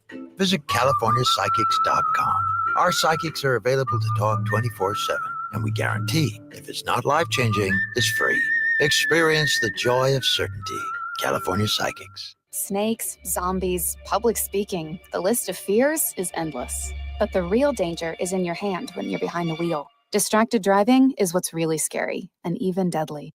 Eyes forward. Don't drive distracted. Brought to you by NHTSA and the Ad Council. I'm Ed Evans, CEO of Consumer Cellular. We're dedicated to serving people 50 and up like me. Our needs are different. Big Wireless wants us in an unlimited plan, but if you're not using all that data, you're probably getting used. At Consumer Cellular, we're focused on affordable, reliable plans, including data that suits your needs, not ours. Our plans start at just $20, and you'll get the best customer service in the business. Call 1-888-FREEDOM, visit consumercellular.com/facts or a store near you. Plans include $5 credit for auto pay and e-billing. See site for additional facts. We've been here 30 years. 30 Christmases in this house, and we have the traditions that most families have. That's Terry talking about her experience with Rhino Shield ceramic coating. We did Rhino Shield 14 years ago, and the house still looks the same as the first day. Rhino Shield really worked with me to help me get just the right nice soft yellow, and it's 14 years later, and it's the same color. The main reason Terry called Rhino Shield is because it's backed by its 25-year transferable warranty. It just sounded wonderful that we could have the house coated with Rhino Shield and not have to worry about it again for 25 years. Take it from Terry. Give Rhino Shield a call now for a free evaluation. 877-25-RHINO. 877-25-RHINO. Or visit 877-25rhino.com. There have been neighbors that have come by and said, "Did you just have your house painted?" Because they wanted to know who the contractor was. And I said, "No, it's actually Rhino Shield." 877-25rhino.com. That baby's gone! Cardinals fans, FanDuel Sports Network is your home of the Cardinals. That ball was mashed. And there are more ways to watch this season. Holy cow! Subscribe directly to FanDuel Sports Network to stream the Cardinals without blackouts. How about that play? Or watch through a TV provider. Incredible! Including DirecTV, Spectrum, Xfinity, Fubo, and more. He got it! Learn more at cardinals.com/TV. Ball game! That couldn't have worked out any better for the Cardinals. 11:20 a.m., 104.1 FM, and streaming on the Odyssey app. KMOX is with you, however you listen, wherever you listen.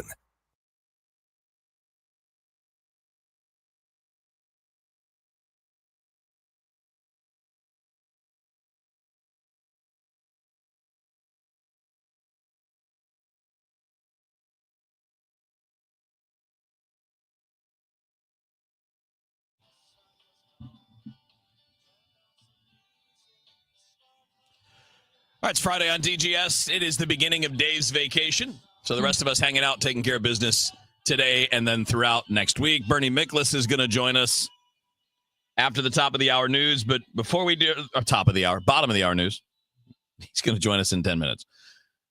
But before that, I wanted to break some news. Ooh. Well, I'm actually not breaking the news. Andrew broke the news by putting it on the rundown that Andrew is maybe getting a tattoo. Yeah, we started to talk about this a little bit yesterday. Are you joining the club?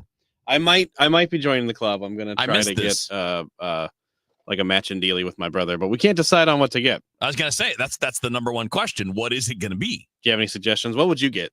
What would I get? Yeah, if you were going to get stamped up. I thought about it for a long time, and the reason I didn't get one is I couldn't pick one. Yeah. I couldn't pick anything like that I thought would be the combination of not stupid. Oh, man. What if you got like a baseball on the side of your neck? Oh, yeah. Neck tattoo. That's me. That would be pretty cool. Yeah. I thought about all kinds of baseball things or like the U for Miami, or like an old English M, which is also one of the logos for Miami. I don't know. I sat there and thought about it. I'm like, if I got to think about it this much, I should just not bother. He kind of motioned to his forehead when he said the M, which implies that that's where you would have gotten it. Well, because it's on a hat. That's where it goes on the hat. Okay. So I thought maybe just put that in the middle of my forehead and I don't have to wear a hat anymore. You should get like a really girly tattoo. Like you should get a baseball on your a butterfly. You should get a little baseball on your ring finger or something. I think that would look really good. I'm like you, Wheels. I like tattoos on other people. I can't think of anything that I would like enough to have on my body for the rest of my life. Yeah, I'm not even that worried about. I'm not worried about that. I never could think of something where I was like, yep, that would make it like cool and worth the money and then worth the time and the maintenance of it at the beginning. Because then I was like, well, if I don't care that much, where I don't have a thing jumping out of my head, the maintenance then seems I'm probably just forcing it, and I don't want to force it. The maintenance seems not that bad. No, it's just the my beginning. wife's got a bunch of tattoos, Yeah, and it's just the beginning. seems like it's not like a big deal. Yeah, to my take kid's care got a of ton of them. Obviously, Dave has. I think we'd call that the full sleeve just about now, right? Almost close to it. Andrew, you should get a Minions tattoo. Yeah. You guys should each be a minion. I'll get the yeah, you're right. Yes. So he's taller than me and he's much thinner than me. So maybe he'll get the like tall, skinny minion and I'll get the little fat minion. Well, what else do you guys like? Are you both fanboys of? Well, we were thinking about maybe like some sort of matching Twin Peaks tattoos. Because we're gonna be up in that area anyway. We're gonna go visit the place where like they filmed much of the show. Up in like Snoqualmie County, Washington. What would be a Twin Peaks tattoo? Like, what would it be? Yeah, well, that's the question, and we have no idea. Like two mountains. You should get. I know it's the show, but I mean, like, it's not. Like, well, that's why it's named. It's named that after Mount Si. That's up right, there, right? And that has kind of two mirroring. So you guys get together. you get one peak, he gets the other. Ooh, there's a thought. And then push them together. And when you stand next to each other, that is a spectacular idea. You should get the Twin Peaks restaurant logo. That is, we're going just up there to to throw everybody off. We're going up there. Oh, I see. Like the Hooters place. The booby restaurant. Yeah. Is that the show? Is that the show where the lady did the cherry thing? Go on. Where you go on. Turn I'm the interested. cherry stem into the little knot. Yeah. Was that on that show, or am I just making that up? Oh gosh, you know what? Yeah, I think somebody does do that on the Okay. show. I think Audrey does that. Who's Audrey? One of the characters on the show. No kidding. Who is it in real life? Oh, oh my gosh! What? Hey, you know that show, that one character? Yeah, that Audrey. I'm like, who's that? Oh my gosh, what is her name? I don't recall her name. Famous off the top person of or my not head. famous person? Not famous. Oh, forget it. I mean, famous for this show. Okay. Her name is Pretty McActress. Yes. From the TV show, right? Promising. Well, the movie was career. off the TV show, so right? It wasn't it like Fire Walk with Me? Yeah. Yeah. So that was kind That of was a prequel to the television show, which came out very shortly after. All right. What is the name of this woman? Was it Laura Flynn Boyle? No, that her was name's- that was Donna. So you said her name was Audrey? Okay, that's Sherilyn Yeah, Fenn. She Audrey was Horne. pretty famous at the time. No, Sherilyn Fenn is. Oh yeah, it is Sherilyn Fenn. Yeah, she was famous at the time. I just looked it up. I didn't know that. She was pretty famous at that time. She was famous mostly because of the show. Oh no, I'm sure that was. Yeah, I'm sure that was like the career break kind of thing. Mm-hmm. Yep.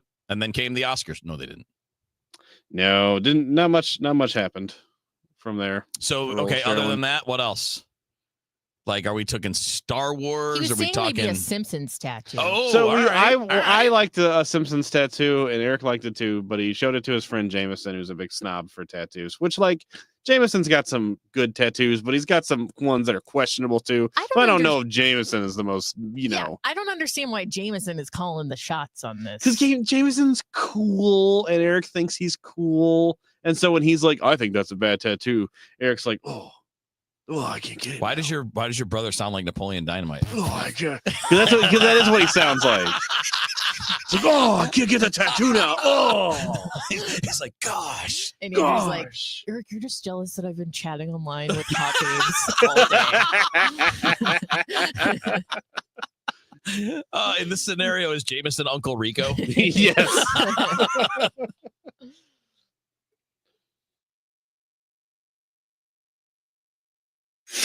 At 5, when others are running out of steam, the Redbird Rush Hour hits the gas.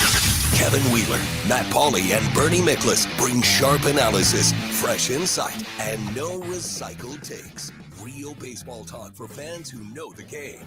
Redbird Rush Hour, weekdays at 5 on 104.1 FM KMOX, the voice of St. Louis, the unrivaled voice of baseball. $5,000. That's the average amount of money people in the U.S. are now spending on gas in a year. $5,000. That's crazy. If you drive, you have to download Upside, the free app that gives you cash back every time you get gas. That's right. You can earn real cash back with Upside just by buying the gas you're already buying. You can literally start earning cash back today. I use Upside every time I fill up, and I've already made around $200-$300. You're putting gas in your car anyway. Why not get real cash back? If you like free money, download Upside. I'm saving the cash I earn from using Upside to help pay for a vacation later this year. Download the free Upside app now to earn cash back every time you buy gas. Use promo code BLUE to get an extra 25 cents per gallon on your first tank. You can cash out anytime right to your bank, PayPal, or a gift card for Amazon and other brands. Just download the free Upside app and use promo code BLUE for a 25 cents per gallon bonus on your first tank. That's code BLUE for a 25 cents per gallon bonus. I'm Ed Evans, CEO of Consumer Cellular. We're dedicated to serving people 50 and up like me. Our needs are different. Big Wireless wants us in an unlimited plan, but if you're not using all that data, you're probably getting used. At Consumer Cellular, we're focused on affordable, reliable plans, including data that suits your needs, not ours. Our plans start at just $20, and you'll get the best customer service in the business. Call 1-888-FREEDOM, visit consumercellular.com/facts or a store near you. Plans include $5 credit for auto pay and e-billing. See site for additional facts. It's time for Dave Murray's forecast, and it's sponsored by Terrace Senior Living of Eureka. A spectacular first day of August when it comes to our weather. Doesn't feel like St. Louis at all. A nice little break, all about sunshine, dropping humidity, wonderful temperatures, 82 for the high. Tonight, clear skies, 70s for evening plans. How about 61 for the overnight low? Saturday, sunny, delightful, 83 in the afternoon. Saturday night, clear skies, 62, and Sunday, sunny and 83. It does look like we'll get back to at least the low 90s come the middle of next week. I'm meteorologist Dave Murray on 104.1 FM, KMOX. Check out the Terrace in Eureka for affordable senior living with 24-hour nursing supervision, delicious meals, medication management, and activities. The Terrace is affordable and will work with your Medicaid plan. Go to rspseniorliving.com and look for the Terrace Private Assisted Living. Retiring soon? Get the information you need by joining Kyle Jones and Matt Allgeier of Fire Capital Management for your retirement highway, Sunday mornings at 9:30. Investment advisory services made available through Pine Ridge Advisors, LLC, registered investment advisors. Securities made available through AE Financial Services, LLC, member FINRA and SIPC.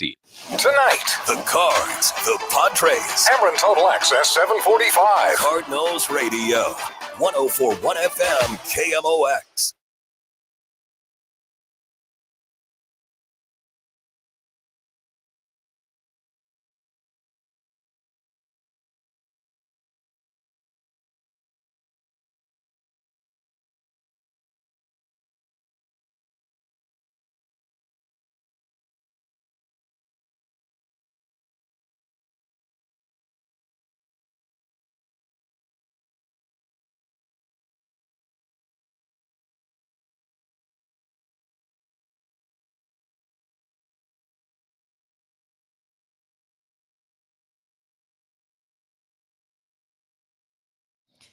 Bernie's segment is sponsored by Saliga Heating and Cooling, a Dicon Comfort dealer.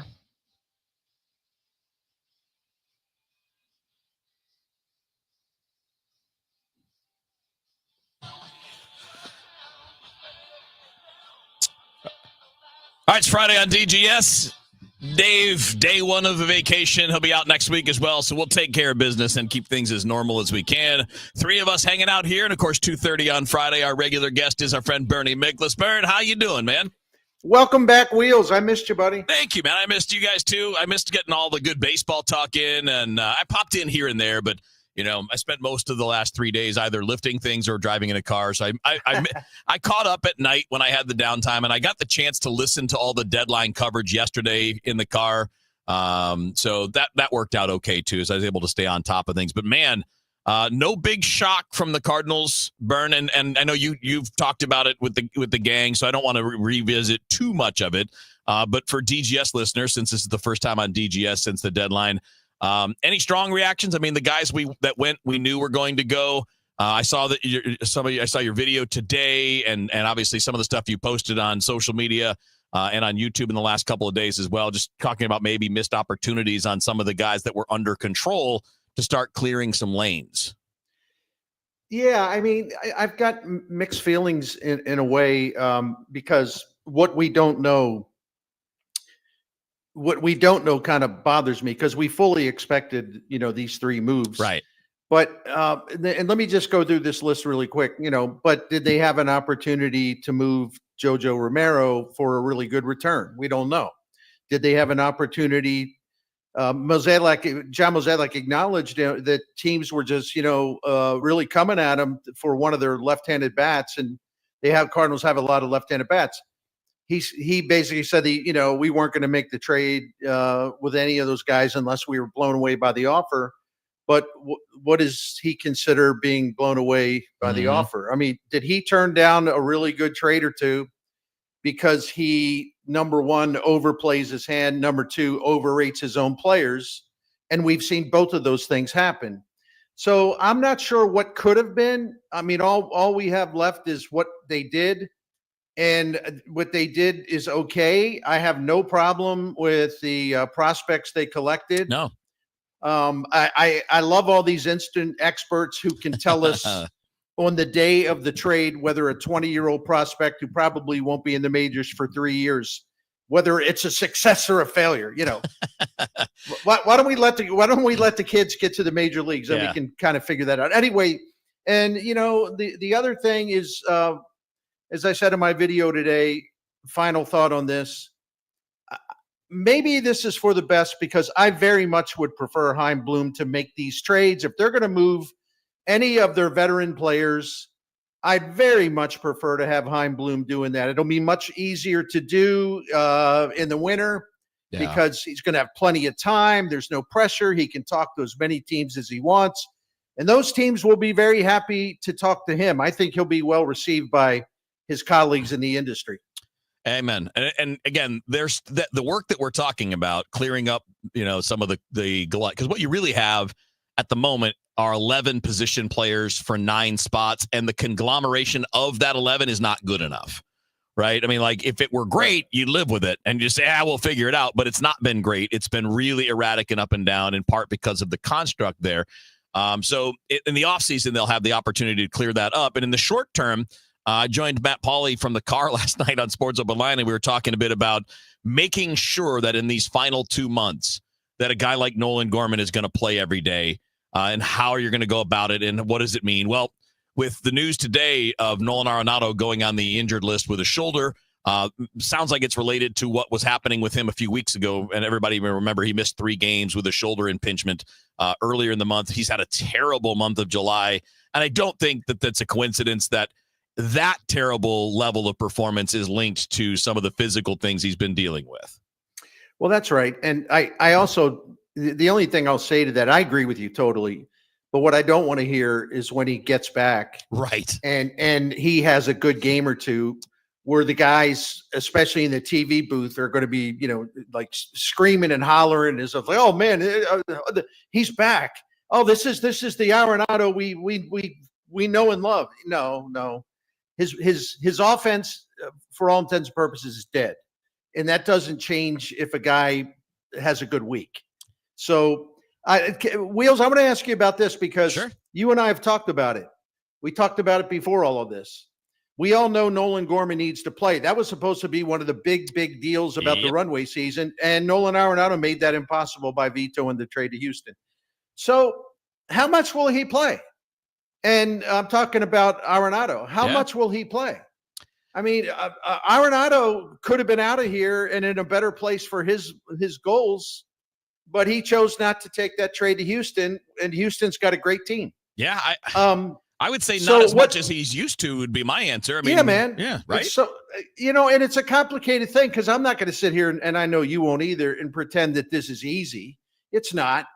it puts the manager in a terrible position. Yeah. And I know some fans will say, well, I don't care about that. Manager just got to do what he's got to do. It doesn't work that way. That works well when you're sitting at home having a beer, hollering at the TV set or whatever, but that's not real life. It puts Marmol in an awkward situation, but I will say this. I think you and I came to the same conclusion. Marmol does not have to go out of his way to play Arenado as much as Arenado wants to play. And it's okay for Oli Marmol to say when Nolan Arenado isn't in the lineup and Nolan Arenado comes to the manager and says, well, I want to play. It's okay for the manager to say no. Right. Yeah. So, but it's just so typical that, you have this potentially thorny situation. I don't know. Is there a way out of this thing? In the short term, there isn't. Now, with the injury to Arenado, it's a lot easier, right? I mean, because for the time being, you just plug in Nolan Gorman and let him have some run. And then, when the time comes for a return, whenever that would be, then you got to figure it out. But there's a way. It's not easy. There's a way to fit 10 or 11 guys getting regular at bats in there. But I guess, like, for example, you're going to have to make Mason Wynn take some days. And again, maybe he's better for that. That's something that I think we've talked about on Redbird Rush Hour when the three of us are together. I know Matt and I talk about it a lot, that you've got some guys that have had physical problems when, again, minor, but still there, and they can limit performance, right? Remember, we didn't know that Mason Wynn was dealing with a bum knee before the All-Star break, and he got a shot right before the break, and then the days off, he's been really good since then. Well, maybe he just needs a little more rest. And maybe Nootbaar's a guy that can't play every day. And maybe Victor Scott shouldn't play every day because he's not hitting well enough. There are enough guys. And by the way, I'm not trying to say anything bad about Brendan Donovan because he's easily the most consistent player on the team and he's a guy you want in there. But maybe even he'd be a little bit better off with the occasional day off too because his numbers have dipped in the second half. So there's a way to get everybody some opportunities, but it isn't easy. It's like putting together a puzzle. Well, that's right. And listen, I totally echo what you say about, it actually would benefit these guys. Yeah. And you mentioned Brendan Donovan. This guy plays his heart out every single game. Mm-hmm. I mean, he is a really, really hard driving competitor. And take a look at his numbers in the first couple months and take a look at his numbers starting June 1st. Yeah. His numbers offensively have dropped, through the floor. Yeah. Well, one of the reasons I believe is that he plays so hard and, Oli doesn't give him enough time off. And I'm not saying you got to give him 3 or 4 days off in a row, but what is the point of running a guy ragged to where it affects his performance? I think that's more of what I'm saying, right? I'm not trying to say like Donovan has played through everything he could, right? He's played some some injuries and things like that. But you're right. So if you look at his numbers, and I'm not going to bore everybody too much, but he hit about 330 with an 860 OPS in the first 2 months. And he's hitting about 235 with about a 680 OPS since June 1st. And again, those are estimates. It's not exact. That's just me eyeballing it, looking at it, but it's a big change. So it could be better getting a day off a week for each of these guys. And then that also creates more opportunity. And that's easy to do with 10 guys into 9 spots. It's pretty hard to do with 11 guys into 9 spots. Well, and it's easier to do because you have no chance to make the playoffs, and that's gone. Right. So you don't have to go all out every night with the guys that you think are your best players, your regulars. Mm-hmm. No, it invites you to do the exact opposite of that. Hey, listen, we want to have a runway season. Well, now they can really have a runway season. Yeah. It's 2 months. There's no reason for them to hold back on anything they really want to see. Whether it's Gorman playing a lot of third base and maybe trying out a couple 3 guys at shortstop to see if they can handle that. I mean, there's all kinds of things they can do. I think they ought to bring up JJ Weatherholt. I don't think they will. Not with this crowd, right? Unless somebody gets hurt. Yeah, and because the Cardinals are going to Cardinal. There's just things they're weird about. But yeah, I mean, hey man, this is audition time. Anybody you're still wondering about should be in the lineup. Yeah, and on that note, as far as audition time goes, this is not meant to be a dig at Pages, but I think we might be learning that he's not an everyday catcher. Like, Yeah. he's a damn good defensive catcher, but he's also been basically a non-factor offensively for a couple of months. And overall on the season, it's not good. I mean, the guys with his profile are typically backups. So do we want to take a longer look at Pozo to see if he's even in the picture for next year? Because you've got Crooks coming down the line. You've got Leo Bernal, who's now a top 100 prospect on MLB.com, who's at AA having a nice year. Is this the time to maybe showcase him a little bit to see if there might be a market for him? Or do you think these next couple of months could be an opportunity to get a look at Crooks? Hey, all of the above, man. And let me say this. I defended Marmol for staying with Pages for a simple reason. Because at the time, everybody was shrieking about, you got to start Herrera catcher. You got to do this. You got to do that. All I did was simply look at the fact the Cardinals were ranked in the top 10 in starting pitching ERA in the majors. Right. And I looked at the fact that the pitchers all said, this guy's a big help to us. And I listened to the manager say, listen, he really gives those, he really helps those pitchers out. And that's really important. Okay. I go along with that because, like, why mess with something that is working? However, they have the worst starting pitching ERA in the majors since May 30th. Yeah. So the point is, if I'm not blaming Pages for that, but if you're going to go out of your way and talk about how he's this great catcher who makes your starters better, and you got to sacrifice some offense for that because he makes these guys better. Well, that's no longer a factor because the rotation has completely blown up. Yeah. So he shouldn't be playing as much as he did back then. Yeah, and I think like it's going to be interesting. I know we've hit on this a few different times in short spurts, but it ties into this month too. And I know that Mason Wynn has been better since the All-Star break, since he got the injection in his knee and got a little time off and all that. So this is not so much about Wynn, but it is partly about that. But I just think they have to stop automatically defaulting to defense. Like, it's okay to do that sometimes, but it's like the automatic default. If we're not sure defense, if we're not sure, well, you have too many spots in the lineup that have just been nothing for 2 months. I mean, Pages hasn't hit at all. Wynn struggled for a lot of the year. Again, he's been better the last few weeks, so better. But Arenado's been struggling on and off all season long, and Victor Scott's been bad for 2 months. Yeah, and this goes back to kind of, where my overview look on this, and I'll just repeat it really quick. It's like, well, I'm not saying, well, who cares if they win or lose? Like, they're athletes.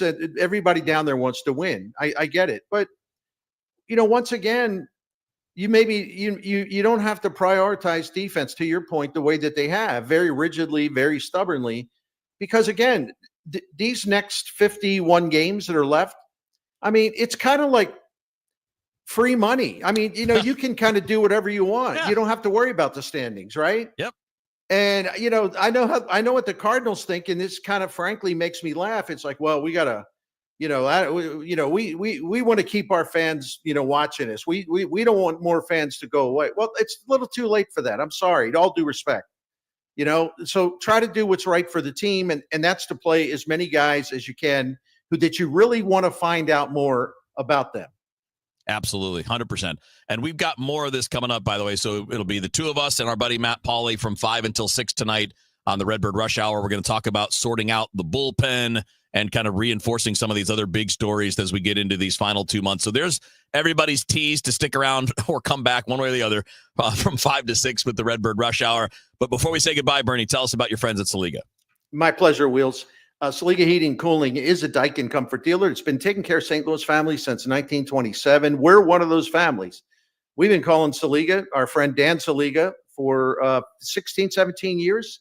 And I can tell you a lot of things about him, and I'm proud to represent Saliga Heating and Cooling because I know how great they are, because we have learned firsthand over a long period of time. They set the standard for honesty and knowledge, prompt service, professionalism, and they come to your home. They're classy. The thing I really love about them, I love a lot of things about the service that they provide, but they don't come in with an attitude of like, oh, okay, something's wrong. Let's try to sell this. Well, I think you need that, and it's something expensive, and it's something that you might not really need. And Saliga doesn't do that. You know why? First of all, they're good people. Number two, they also want to keep your business. So they don't want to hustle you and talk you into something. And then you're like, well, we didn't need that. And, you need to trust people, and you can trust Saliga. In our experience, man, they've always looked for low-cost solutions, and they've saved us money by saying, no, we don't have to do anything that major. This will be good. We did this little thing here. It'll be good for another 2 years. Don't worry about it. You don't have to invest in a new piece of equipment. See, it's hard to find that kind of stuff, and that's why I love Saliga Heating and Cooling. Take a look at the Priority Club. That is the maintenance program that I referred to that will save you money by extending the life of your equipment. You can find out about all of their services and all of their background and everything they do just by visiting SaligaHeatingandCooling.com, SaligaHeatingandCooling.com. Thank you. The KMOX City SC Soccer Showcase, presented by Michelob Ultra. Heads to Hot Shot Sports Bar and Grill on Lindbergh Thursday, August 7th. A limited number of fans can get an autograph or a picture with City SC defensive midfielder Jake Gerwood-Reich.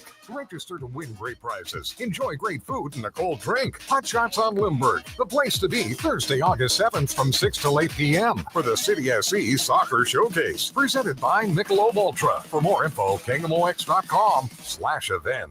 Actual price will depend on product and subscription plan. Featured products are compounded drug products, which the FDA does not approve or verify for safety, effectiveness, or quality. Prescription products require an online consultation with a healthcare provider who will determine if appropriate. See website for details, restrictions, and important safety information. Want to boost in and out of the bedroom? Hims has you covered. Introducing a new 2-in-1 approach to level up your game. Tadalafil for better bedroom performance and zinc for testosterone support. Put it all together and you've got what you need to turn things all the way up. Getting started is simple. Just go to hims.com/joy to start your free online visit. Through Hims, you can access ED treatments, including pills, chews, and more, 100% online. No office visits, no pharmacy lines. Just fill out a simple intake form and a licensed medical provider will determine if treatment's right for you. If prescribed, it ships free and discreetly to your door. Find affordable treatment options at up to 95% less than brand names at hims.com/joy. That's hims.com/joy, HIMS.com/JOY.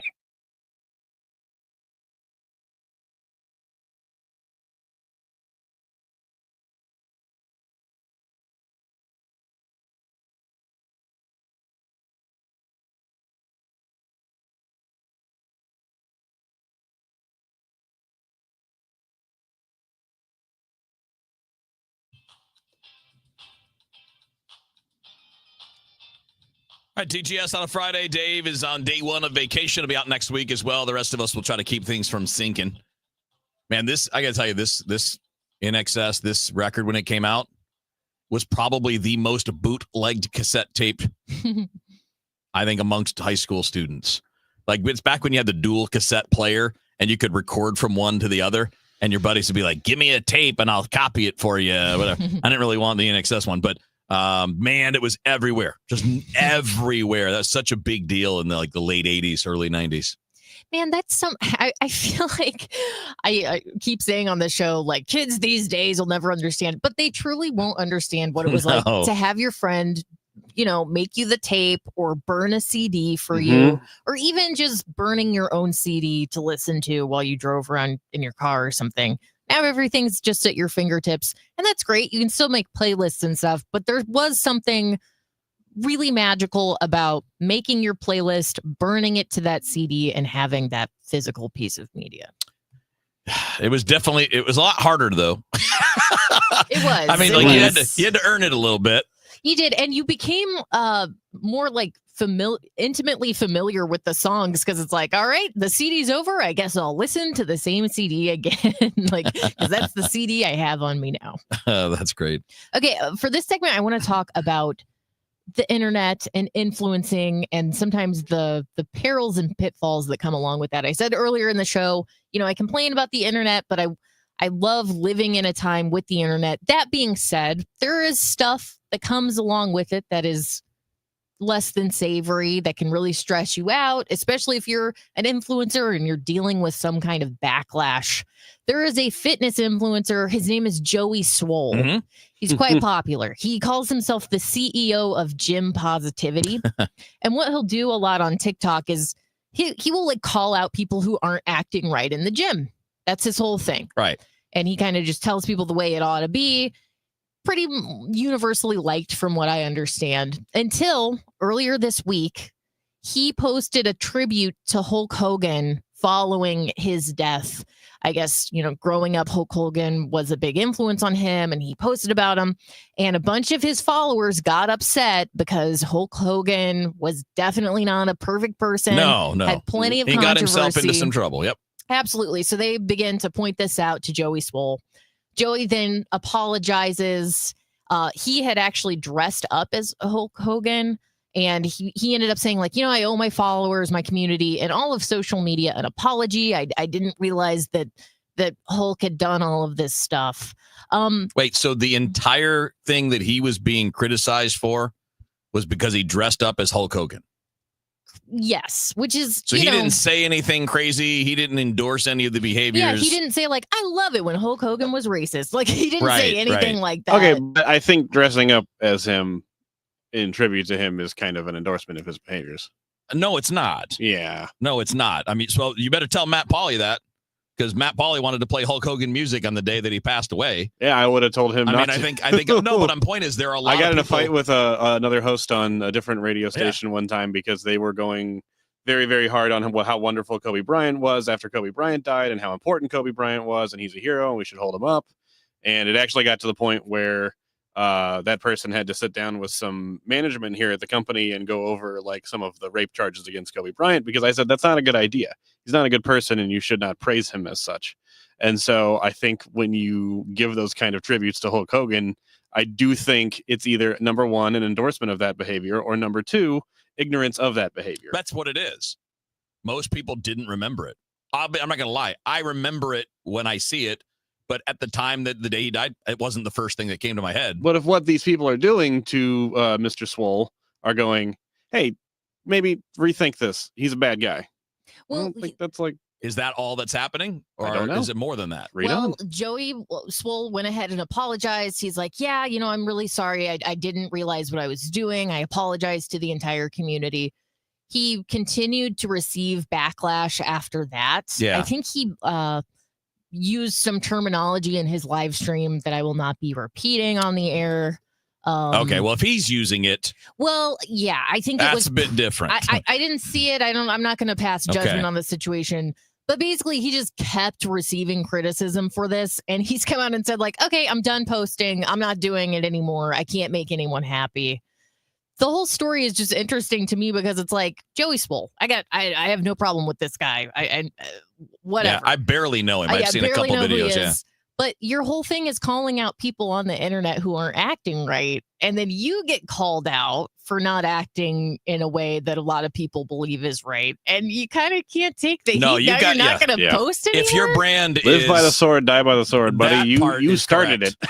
That You part is- started the accountability train. That is totally correct. If you're the guy that was going to tell people when they're wrong that they're wrong, then you should be able to accept it when you're wrong and not get sad and quit. My prediction is he's posting again within a couple Oh my of God, weeks. yes. He's probably making too much money to quit it.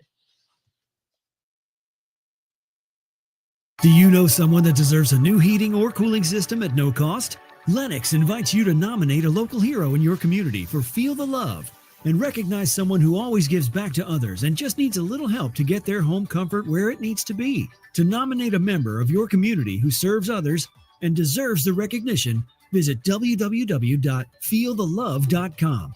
Nominations will be accepted through August 31st. That's www.feelthelove.com. That baby's gone! Cardinals fans, FanDuel Sports Network is your home of the Cardinals. That ball was mashed. And there are more ways to watch this season. Holy cow! Subscribe directly to FanDuel Sports Network to stream the Cardinals without blackouts. How about that play? Or watch through a TV provider. Incredible! Including DirecTV, Spectrum, Xfinity, Fubo, and more. He got it! Learn more at cardinals.com/TV. Ball game! It couldn't have worked out any better for the Cardinals.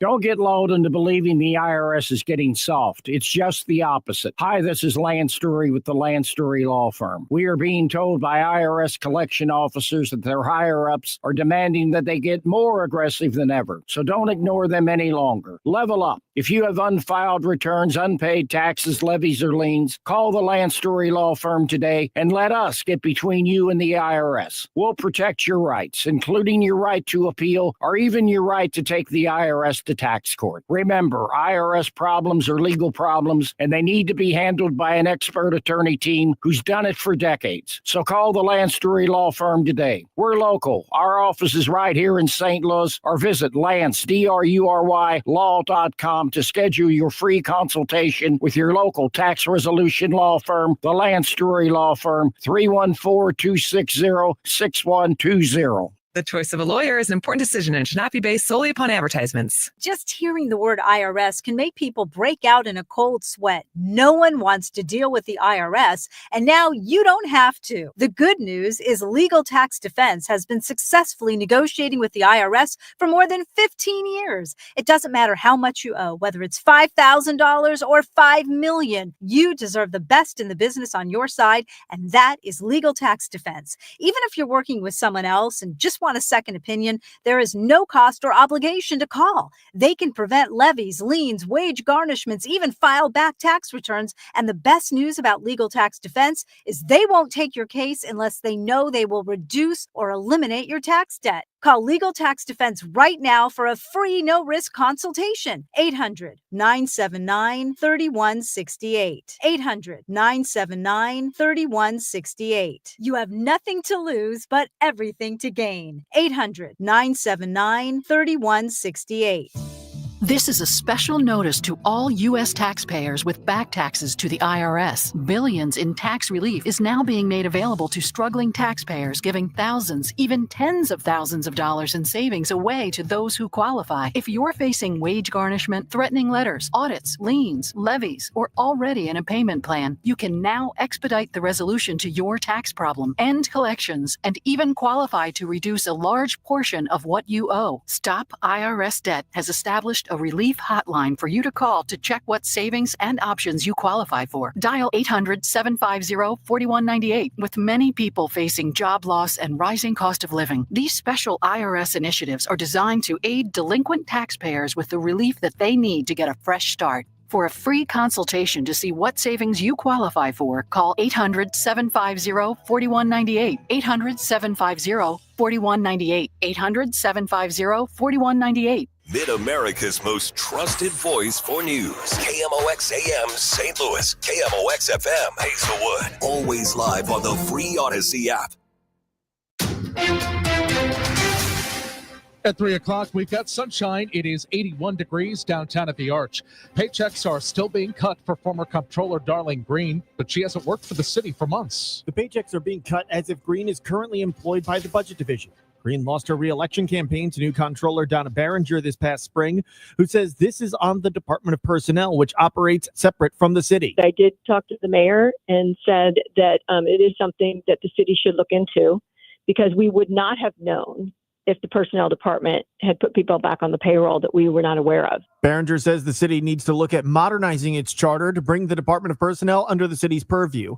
A spokesperson for Personnel Director John Understall said he was out of the office through the weekend. He added nobody else at the department is authorized to speak. Sean Malone, KMOX News.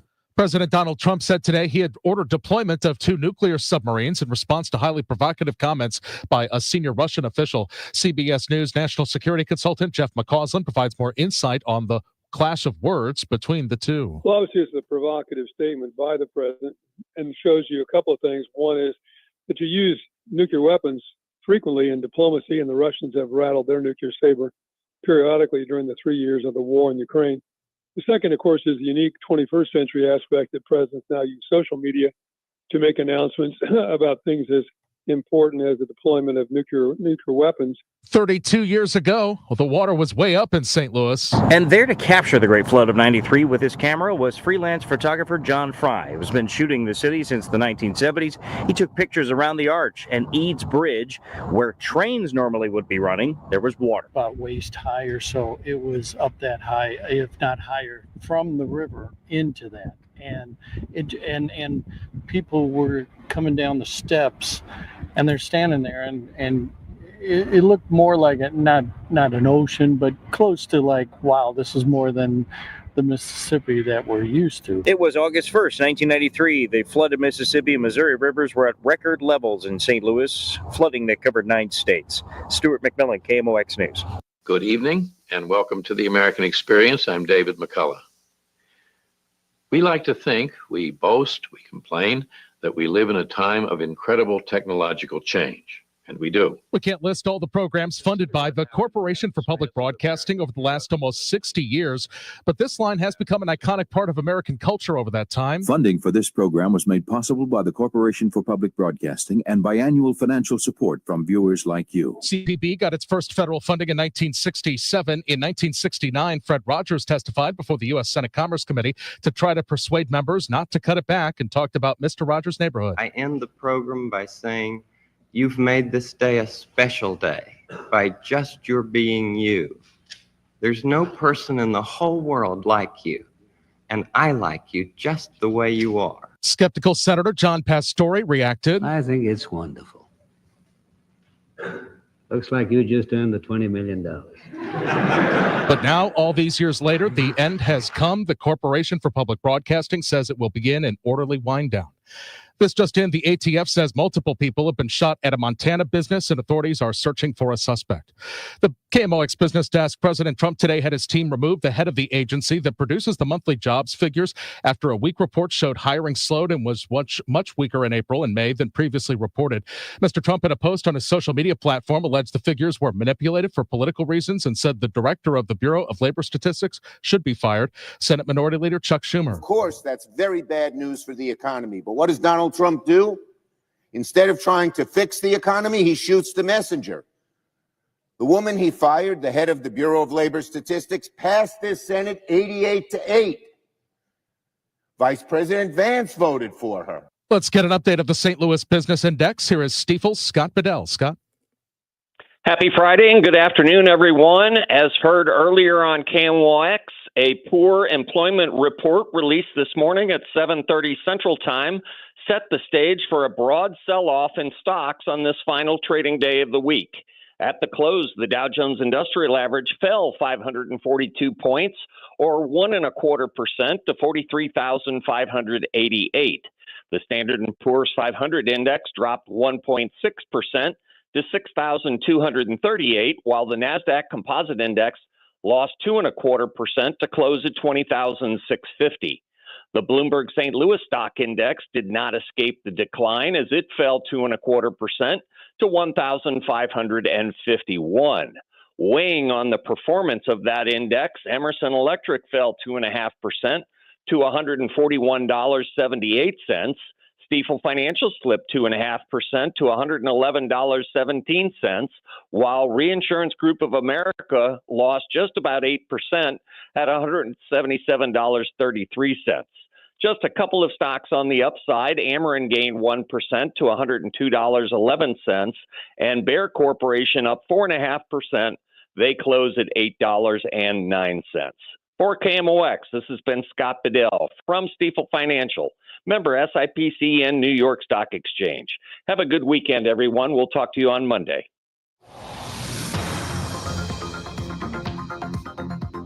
If you're on 44 wondering what's going on, 44 West, just past Lindbergh before 270, there's a crash. It's got the left lane closed, but also the 2 right lanes closed, so they're getting everybody through in the middle there. 44 West at Lindbergh, left lane and 2 right lanes are closed. Also a stalled vehicle, 70 eastbound at 5th Street in the left lane.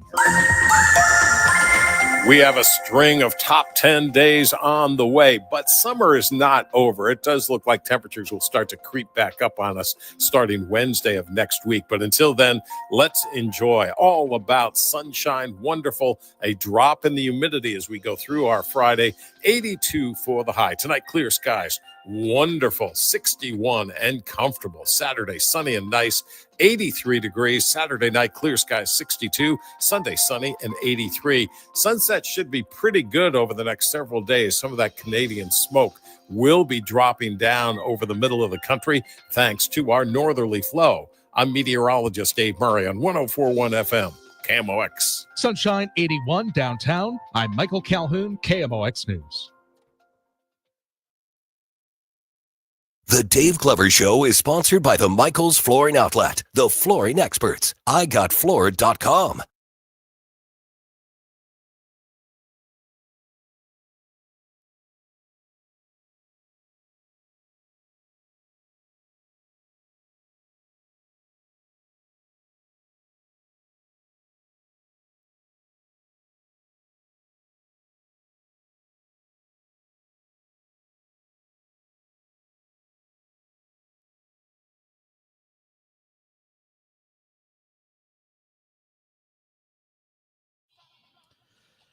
All right, just after 3 o'clock on the DGS. Dave on vacation, back after next week. So out next week, be out there sunning and funning, having a good time. I think does he go in the ocean? I don't remember him ever talking about it. Does he? Good, good. He saves people from drowning all the time. Yeah, I figured that when you get out on the jet ski and you zoom out there, grab like 10 people and then just drag them back with your one arm, right? It's something like that. I don't like. Some people don't like the ocean. They just don't like the idea. Like there's sharks in there, and I don't like to go out jellyfish. real deep into the water. Yeah, I'm like, okay, we get to about like my collarbone, and I'm good to go. I'm not gonna go any deeper than that. So you want to touch the sand. 100%. Yeah, I get that. It can be bad. Like you get a riptide or whatever. It can definitely be bad. I feel like I got away with more than I should have when I was a kid. We used to go to the Jersey Shore. Oh, fun! Did you see Snooki? She would not have been born then. Did you see Snooki's mom? How old Snooki is. Yeah, it could have been. That could have been a possibility. Snooki Senior, we call her. I did see a lot of people back in the day that kind of looked like how they all looked like on Jersey Shore. Yeah. Ooh, now we're talking. Yeah. Yeah, it was pretty great.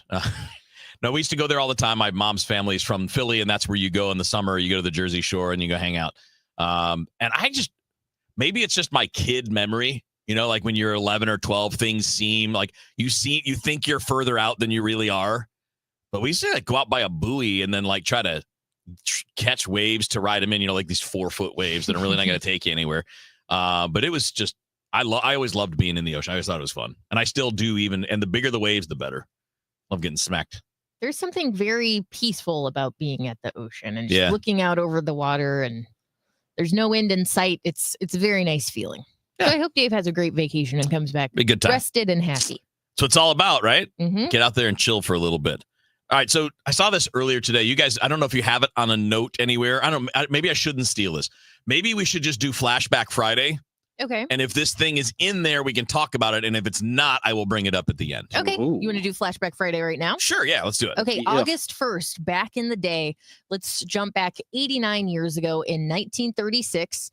The Olympic torch appeared for the first time at the opening ceremonies in Berlin. The ceremony was presided over by Adolf that Hitler. Guy. Wait, there was no Olympic torch before then? That was the first time. They never did. They didn't do that in ancient Greece? Guess not. I feel sad. I should have known that. How did I not know that? It's all right, buddy. It's not that big a deal. Felt like it was like I felt like this was like centuries old tradition, and really it's just 80 years ago we did this. 90 years ago we did this. And it's involved with Hitler. So that's wonderful. Yeah, that almost feels like we should have stopped. Stopped it after that. I'm not sure it was his, that one time and then done. I don't think it was his idea and baby, but he certainly, as the leader of the host country, would have overseen the process there. 54 years ago, in 1971, the Sonny and Cher Comedy Hour debuted on CBS. Man. Kevin's favorite show. I got to tell you guys, that was the other thing back then. that was a thing, where like these variety shows. Yes. Like, we're going to have a bunch of guests and we're going to sing a bunch of songs. And we're going to do a bunch of dance numbers and we're going to do a bunch of That sounds all right. No, it's not. I mean, you should, if you haven't, pull up on YouTube like the Sonny and Cher show and just look at it. It's like, at the time it was really popular, obviously. Cher was really the bigger star. Sonny seemed like a creeper to me, but he turned out he was a pretty good guy, I guess. I don't know. Maybe I shouldn't say that because maybe he did some terrible things I don't remember. Groom her? Yeah, well, that's the thing. It's like super weird because he was like a lot older than her. Yeah. And he was, I mean, if you've seen Sonny Bono, you know, he's him and she's Cher. Yeah. But that show, that vibe, you watch it and you're like, what is happening? Okay, happening? Speaking of variety shows, Wheels, have you ever seen the Lawrence Welk show? Bubbles, tiny bubbles. Yeah, that might be the worst one. Dude, if there is a hell, that is hell. I kind of agree with you. They used to play it on PBS all the time. Yeah, my grandma, R.I.P. Grandma Wheeler watched it when we were down there sometimes, and I was just like, "What's happening? What are we doing? Why so much like polka?" And there's music only or one whatever? TV, and there's nowhere else in the house to go. And you're like, you have like 2 toys because you had to travel from Michigan to Florida. You can't bring them all. Okay, 52 years ago in 1973, American Graffiti premiered in LA. Still never saw that. I feel like I saw it when I was a kid, but I couldn't tell you what happened in it. So why did I even bring it up? It was directed by George Lucas. Yeah. It starred Ron Howard, Richard Dreyfuss, Harrison Ford, Yeah. Cindy Williams, Wolfman Jack, and Mackenzie Phillips. Man, they had all the What a cast. future TV stars. Well, actually, I mean, obviously Harrison Ford wound up being megastar. 40. So did Ron Howard, I guess. Yeah. Yeah, he's done quite well for You himself. remember Cindy Williams? You know who that is? You guys, I'm curious if you guys know who that is. Let me Google You probably her don't. and see her face. Yeah, yeah. That lady from Laverne and Shirley. Yeah, there you go. There you go. 44 years ago in 1981, MTV was launched. That's the one I was going to bring up. Okay. In an estimated 2 million homes at 12:01 a.m. Started off with the words, "Ladies and gentlemen, rock and roll." And the first video shown was "Video Killed the Radio Star" by the Buggles. You know, they had to feel like they snapped on that one. Well, They had to did. feel like, oh, we are killing this. Well, you know what's funny is, like, I'm sure at the beginning there weren't very many videos to play because nobody was doing it. So you probably had like 10 and they would, end up rotating them. But like, that was the TikTok of that time. I'm serious. That changed music.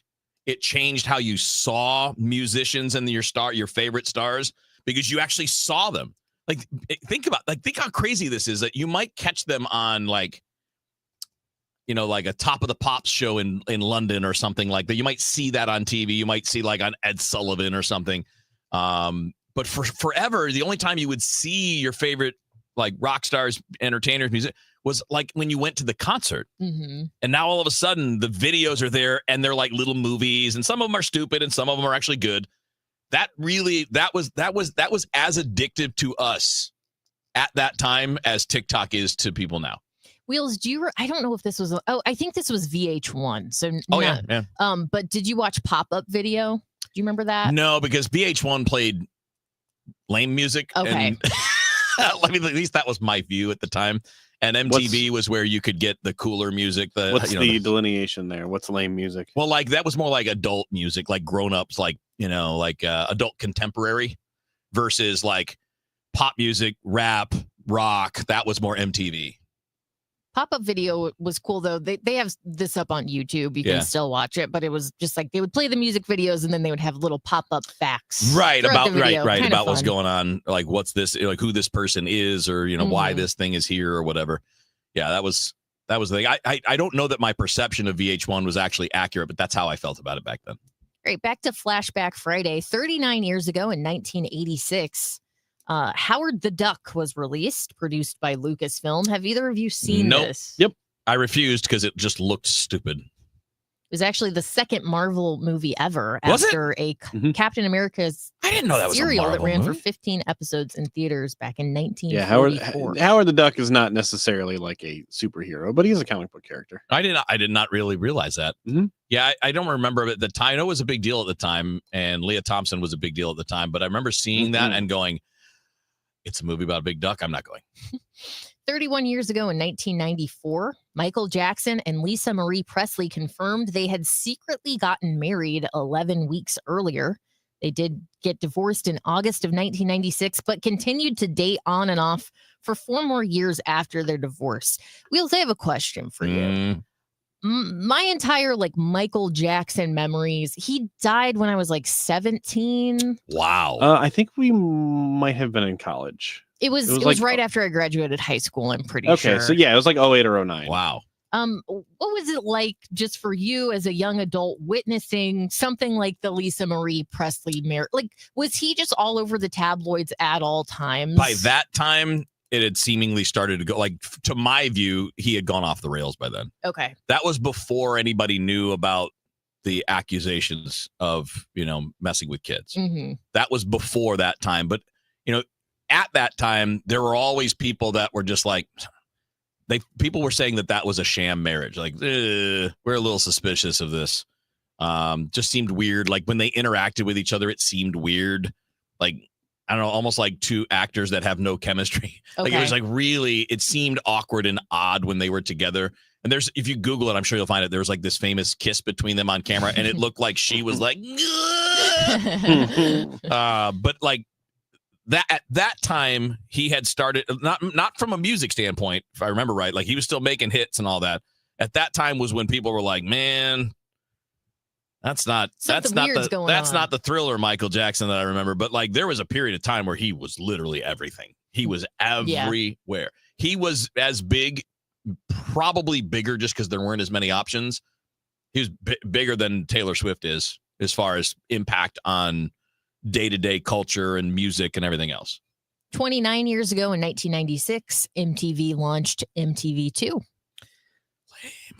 13 years ago in 2012, 8 women's badminton players were disqualified from the Summer Olympics. They were trying to lose matches on purpose to get more favorable matchups later on in the tournament. So we had this conversation at the time. When was that again?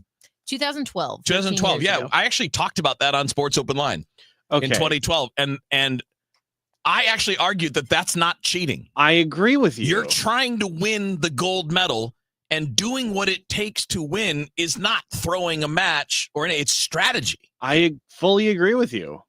That was my first thought when you read that story, Rach. I was like, that just seems like the strategy that you have come up with to try and win. I mean, by that same notion, we should, punish teams for, which I know there are people who do support doing this.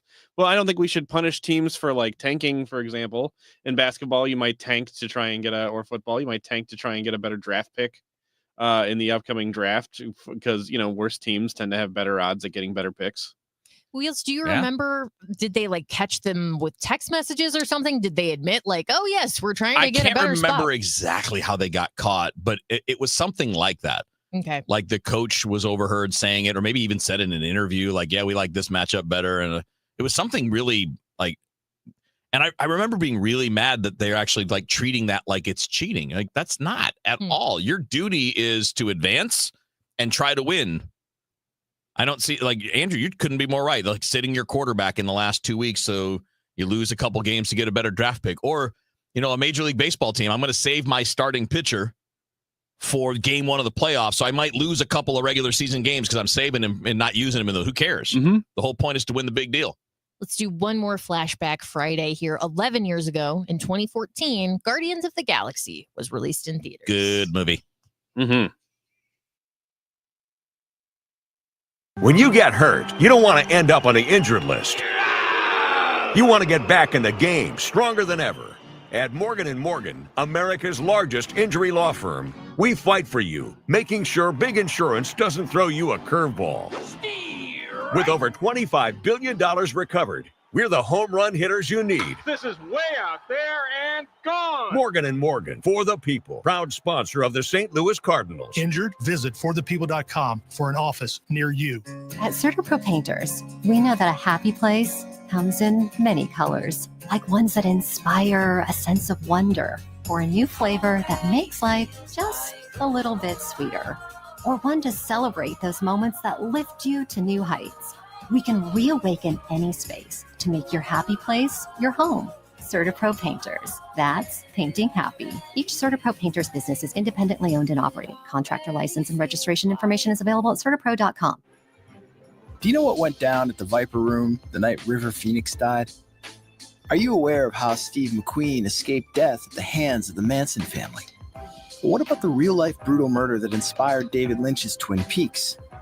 These stories and more are told in the Hollywoodland podcast, where true crime and Tinseltown collide.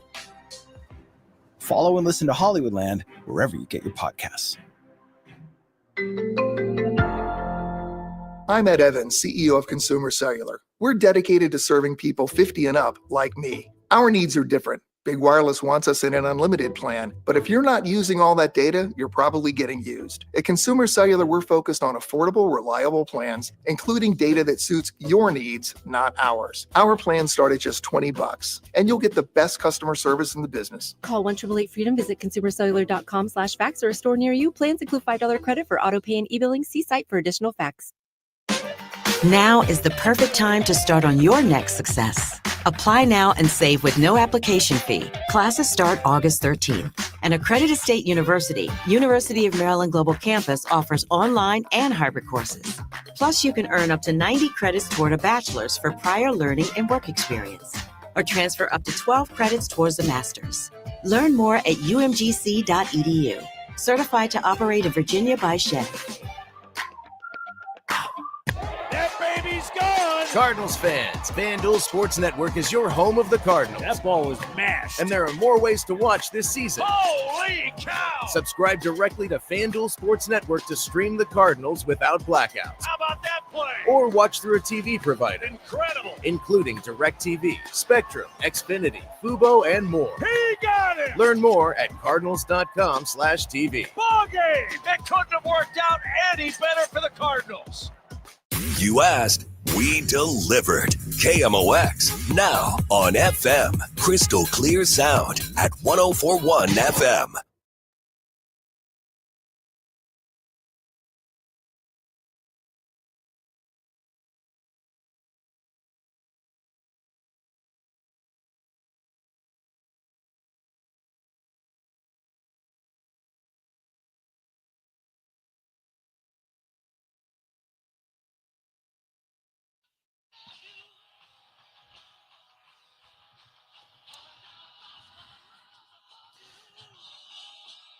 All right, TGS on a Friday. Dave on vacation, back next week. The rest of us holding it down. Dave Murray's going to join us. We got to write Dave a thank you card. Dave Murray? He controls the weather. Oh, that's true. I forgot. It's really nice that he's showing us some mercy. Yeah. Pretty crazy. So, Wheels, the other day I was watching a YouTube compilation. I watch a lot of YouTube at my apartment. Yeah. It's the number one thing I watch, like way more than like shows or movies or whatever. I was watching a compilation of commercials from the late 90s. Oh, boy. Which was really fun because I remembered some of them and it just kind of tickles your brain in a funny way. They brought up TiVo, which was like groundbreaking at the time. It was like, you can record your TV shows and watch them later. And it was so popular. It was a verb like, oh, I'll TiVo it. Yeah, yeah. Now it's like, What's what? that? I have streaming. I have everything at my fingertips. Yeah. What's TiVo? Everything's on demand, right?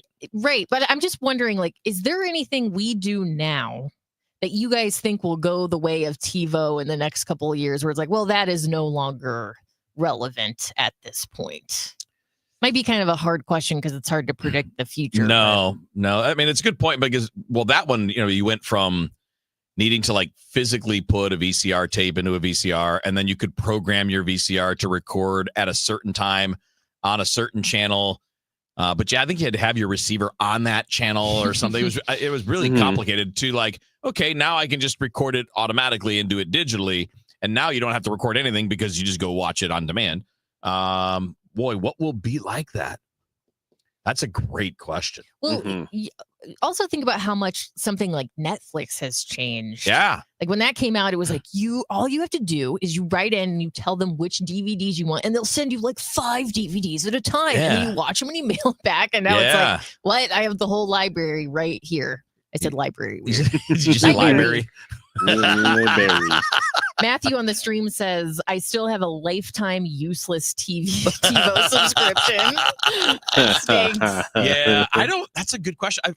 If I had to pick something, it would definitely be in the TV realm because the whole TV world keeps changing, right?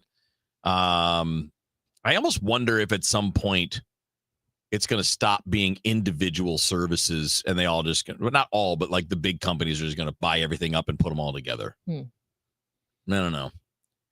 It's hard to know because like not that long ago, the big question was, is anything going to replace cable and satellite? And then streaming came along and people were like, well, man, if you can just do all of it on one thing, you don't have to have 3 different means of information coming into your house. It became the way that it is. That's a really great question. I don't know. It's just kind of a fun thought experiment. Like, again, kind of a tough question because we have no idea what's going to happen. But just think about what we're doing now that soon we'll look back and in on 10 and be years, like, you're going to be like, why'd we do that? That was so dumb. That We're was idiots. weird.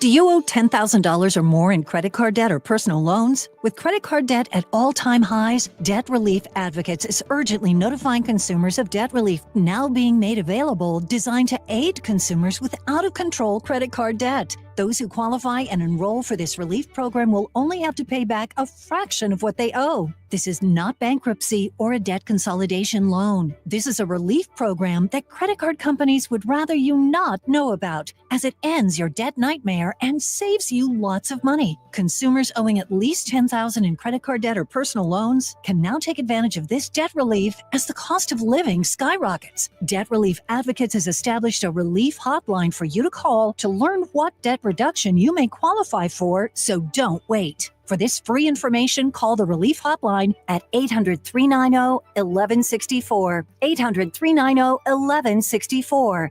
800-390-1164. Wesley Financial Group is not a law firm. Hi, I'm Chuck McDowell, the timeshare cancellation guy. In 2011, I founded Wesley Financial Group with one goal in mind: to help honest folks out of their timeshares permanently. Today, I run Wesley with my 2 sons, a real family business, treating every client and every employee like we'd want our own family treated. That philosophy has helped us grow into the largest, most trusted timeshare cancellation company in the United States. Fortune magazine even recognized us as one of the best places to work. Why? Because we genuinely care. In fact, some of our former clients were so moved by their experience working with us, they joined our team so they could help others to timeshare freedom. If you're stuck in a timeshare, give us a call. Let our family help your family. Call Wesley now for your free timeshare exit kit. 800-885-9700. 800-885-9700. That's 800-885-9700. Traffic from the MichaelsFlooringOutlet.com Traffic Center. Well, we got some trouble spots out there this afternoon. If you're traveling westbound on 44, they had it completely shut down for an injury crash just west of Lindbergh. They are letting the right lane through now, so one lane starting to creep through, but westbound 44 is a solid jam almost all the way back to Laclede Station to that crash. Again, it's just west of Lindbergh. Of course, that's jamming up Kirkwood Road southbound. It's backed up at Big Bend and coming down, trying to get onto westbound 44. So it's sort of really making a mess over there in Kirkwood right now. And there's another big jam in north into Madison County, eastbound 270. We had a crash before the Canal Bridge. Traffic's almost jammed back to Bell Fountain because of that one. Other places, we have a backup north 270, Dorset most of the way up to 70. We have an incident there blocking a crash as well. There's South 270, a crash south of Olive. It's jammed at Page. It's still busy down to 64 both ways there. Southbound 55, Gasconade Bates is heavy. Z down through McNutt is slow. Westbound 64, Kings Highway out through McCausland busy. Through the valley, like west of Boone's Crossing to the bridge, and then west of Winghaven to 70. 70 has pockets, 79 to K, Lake St. Louis. Out past almost the David Hochul Parkway sort of busy. And westbound 64 from 158 through Greenmount is slow due to road work. I'm Roger Brand at the MichaelsFlooringOutlet.com Traffic Center. At 5 when others are running out of steam. The Redbird Rush Hour hits the gas. Kevin Wheeler, Matt Pauley, and Bernie Miklasz bring sharp analysis, fresh insight, and no recycled takes. Real baseball talk for fans who know the game. Redbird Rush Hour, weekdays at 5 on 104.1 FM KMOX, the voice of St. Louis, the unrivaled voice of baseball. Feel like your paycheck barely keeps up with your life? At the Financial Freedom Seminar, learn how real people are building passive income and retiring early using real estate. It's all happening live in St. Louis with Lifestyles Unlimited, September 27th and 28th. You'll leave with a step-by-step plan to change your future. Text radio to 88007. That's live in St. Louis, September 27th and 28th. Text radio to 88007. That's RADIO to 88007. Cards manager Ollie Marmol joins the Gas House Gang every Tuesday at noon. Sponsored by Siteman Cancer Center on the voice of the Cardinals. 104.1 FM, KMOX.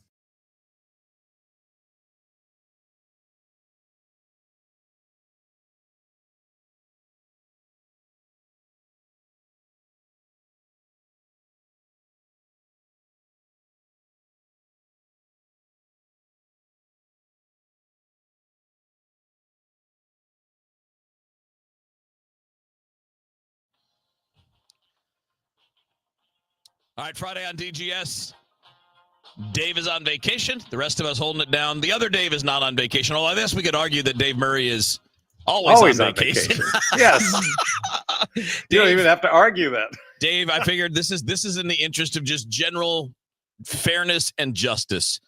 You get all the blame when things are bad, so we must give you all the credit because things are pretty damn good right now. Oh, it's better than that. Yeah. It's better than that. I mean, It's this is 80 elite. degrees. Yeah, 80 degrees right now, a dew point of 54.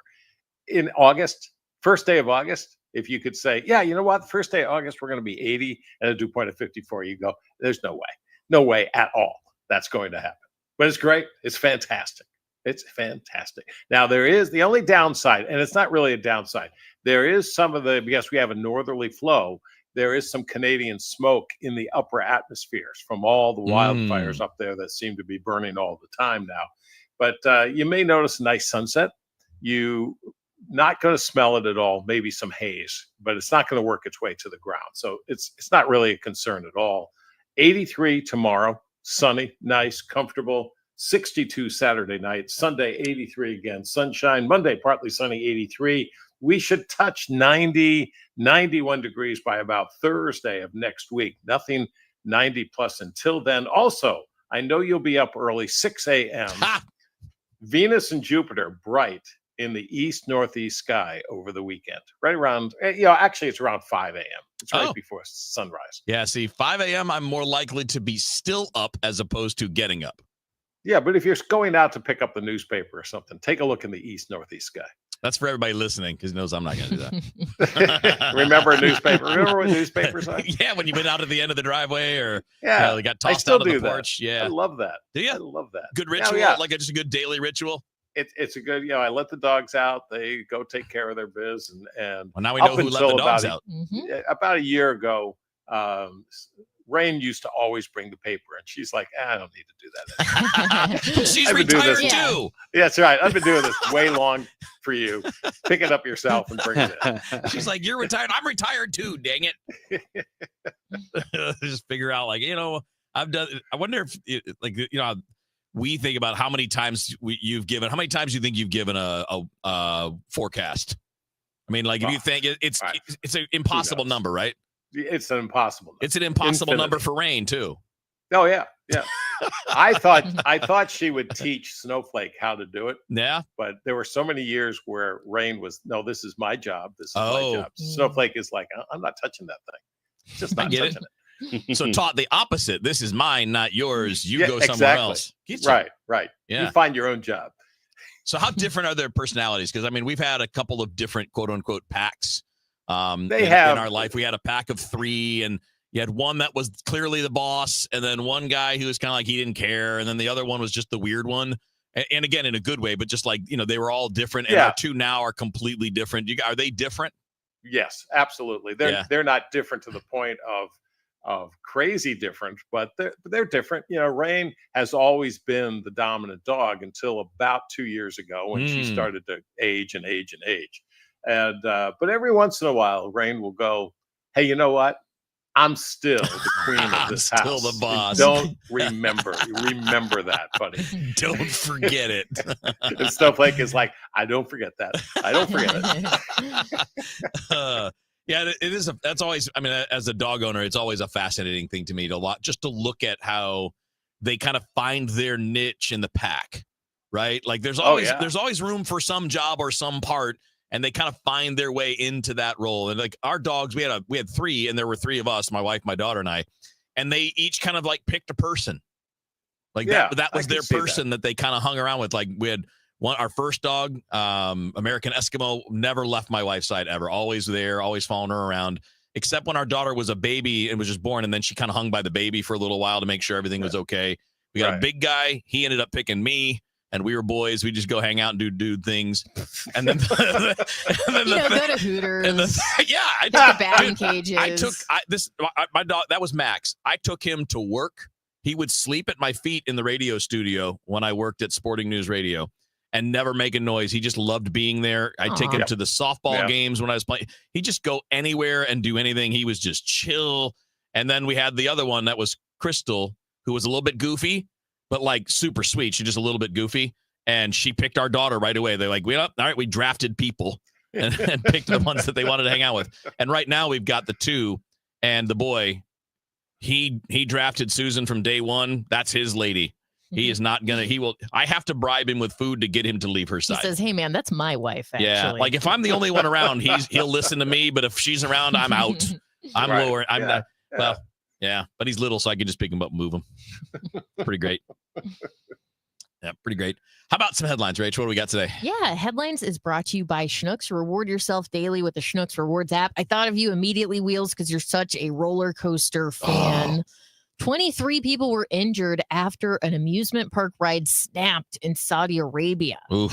So it's called the 360 Big Pendulum ride. Oh, and man. it had just started out. It was one of those, it's like a stick and it's going back and forth. You're going like upside that. down and stuff, I watched the video. It just kind of broke in half. Oh, no. It caused the passenger section to crash to the ground. Very scary stuff. They've ordered an investigation and the park has closed. Now, 23 people were reported injured, but there were no fatalities. Wow. Thank goodness. So I didn't see the video. It must have snapped off when it was low enough to the ground where they weren't like falling from the top. Oh, no, they were falling from the top. Oh, really? Yeah, it was a pretty good drop. Wow. Wow. Yeah, scary stuff. Yeah, it's amazing to me that there aren't more of those given the number of thrill rides that are out there. Mm-hmm. But I guess that shows the beauty of engineering and science and tech. If you keep it up and you do it right, it's going to stay safe. So they have reestablished the presidential fitness test for American children. This was a fixture of public schools for decades that would gauge young people's health and athleticism with a 1-mile run, sit-ups, stretching exercises. During the Obama administration, they phased it out and focused more on overall health, but President Trump is bringing it back. I just don't know how well that's going to go over in school nowadays. Like, am I crazy? It feels like you're going to tell a kid to run a mile and they're going to be like, what? No, I'm not doing that. I mean, maybe we need to bring it back. I was going to say, no, in all honesty, I'm not even going to be a smartass about it. I don't see that then any of that's a problem. Mm-hmm. You know, I mean, we've had gym classes forever where you would have things you had to complete. You had to see how many sit-ups you could do, how many push-ups you can do. Most people, I could not climb that damn rope to save my life. I hated the rope. I could get about halfway up, but I would say also that wasn't my measure of athleticism. I was pretty good at sports. You know, I was doing a lot of other things. I just couldn't climb. I didn't have that skill. I had a buddy who could he go up and down that thing in a second. I'm like, what's wrong with you?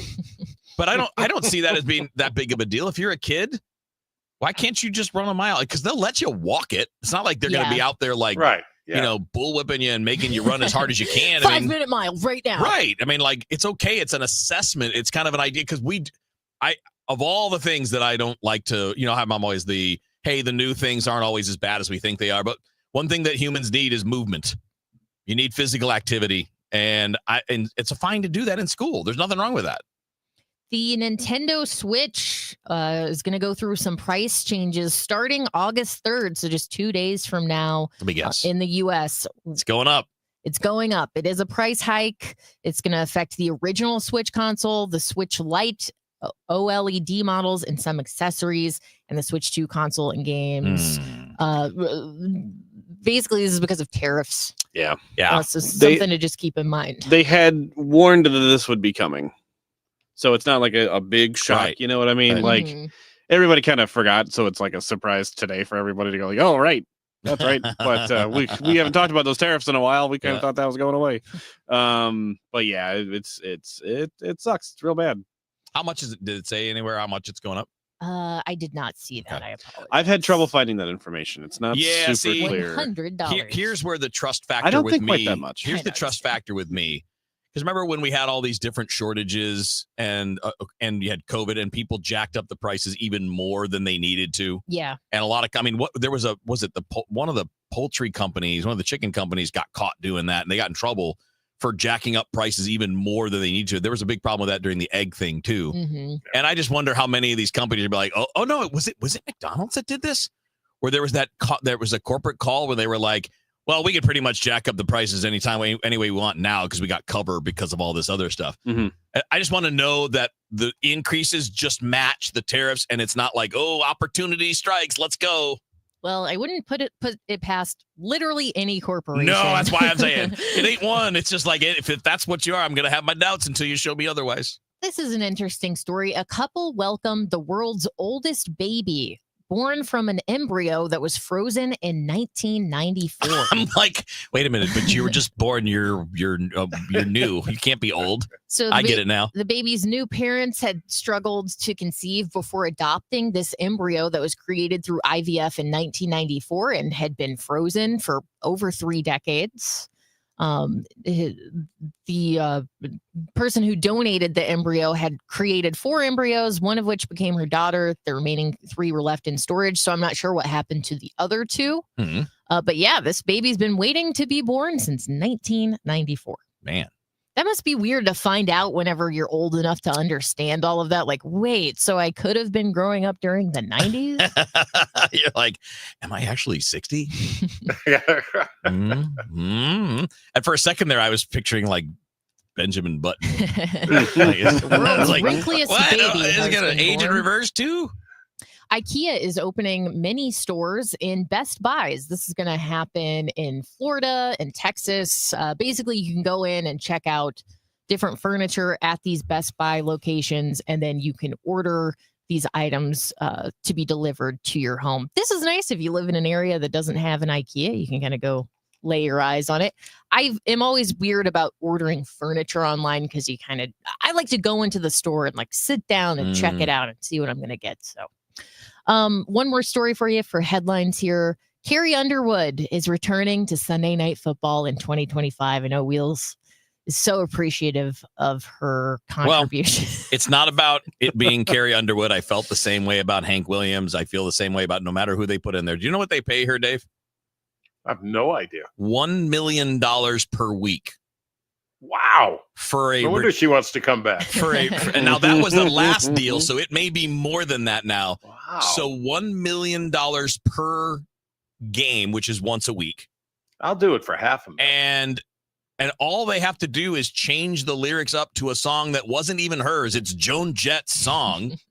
And you change up the lyrics to fit the 2 teams in that are playing that day. And 0 football fans care about that song being there. You could just open with a nothing. It could be like elevator music. People are still going to watch the game. It's like the ultimate waste of $18 million. That's amazing. I had no idea. Yeah. And it's all because that TV executive wants to say, I'm friends with Carrie Underwood. I signed Carrie Underwood. See you, Dave. Have a great week. Have a great weekend. You too.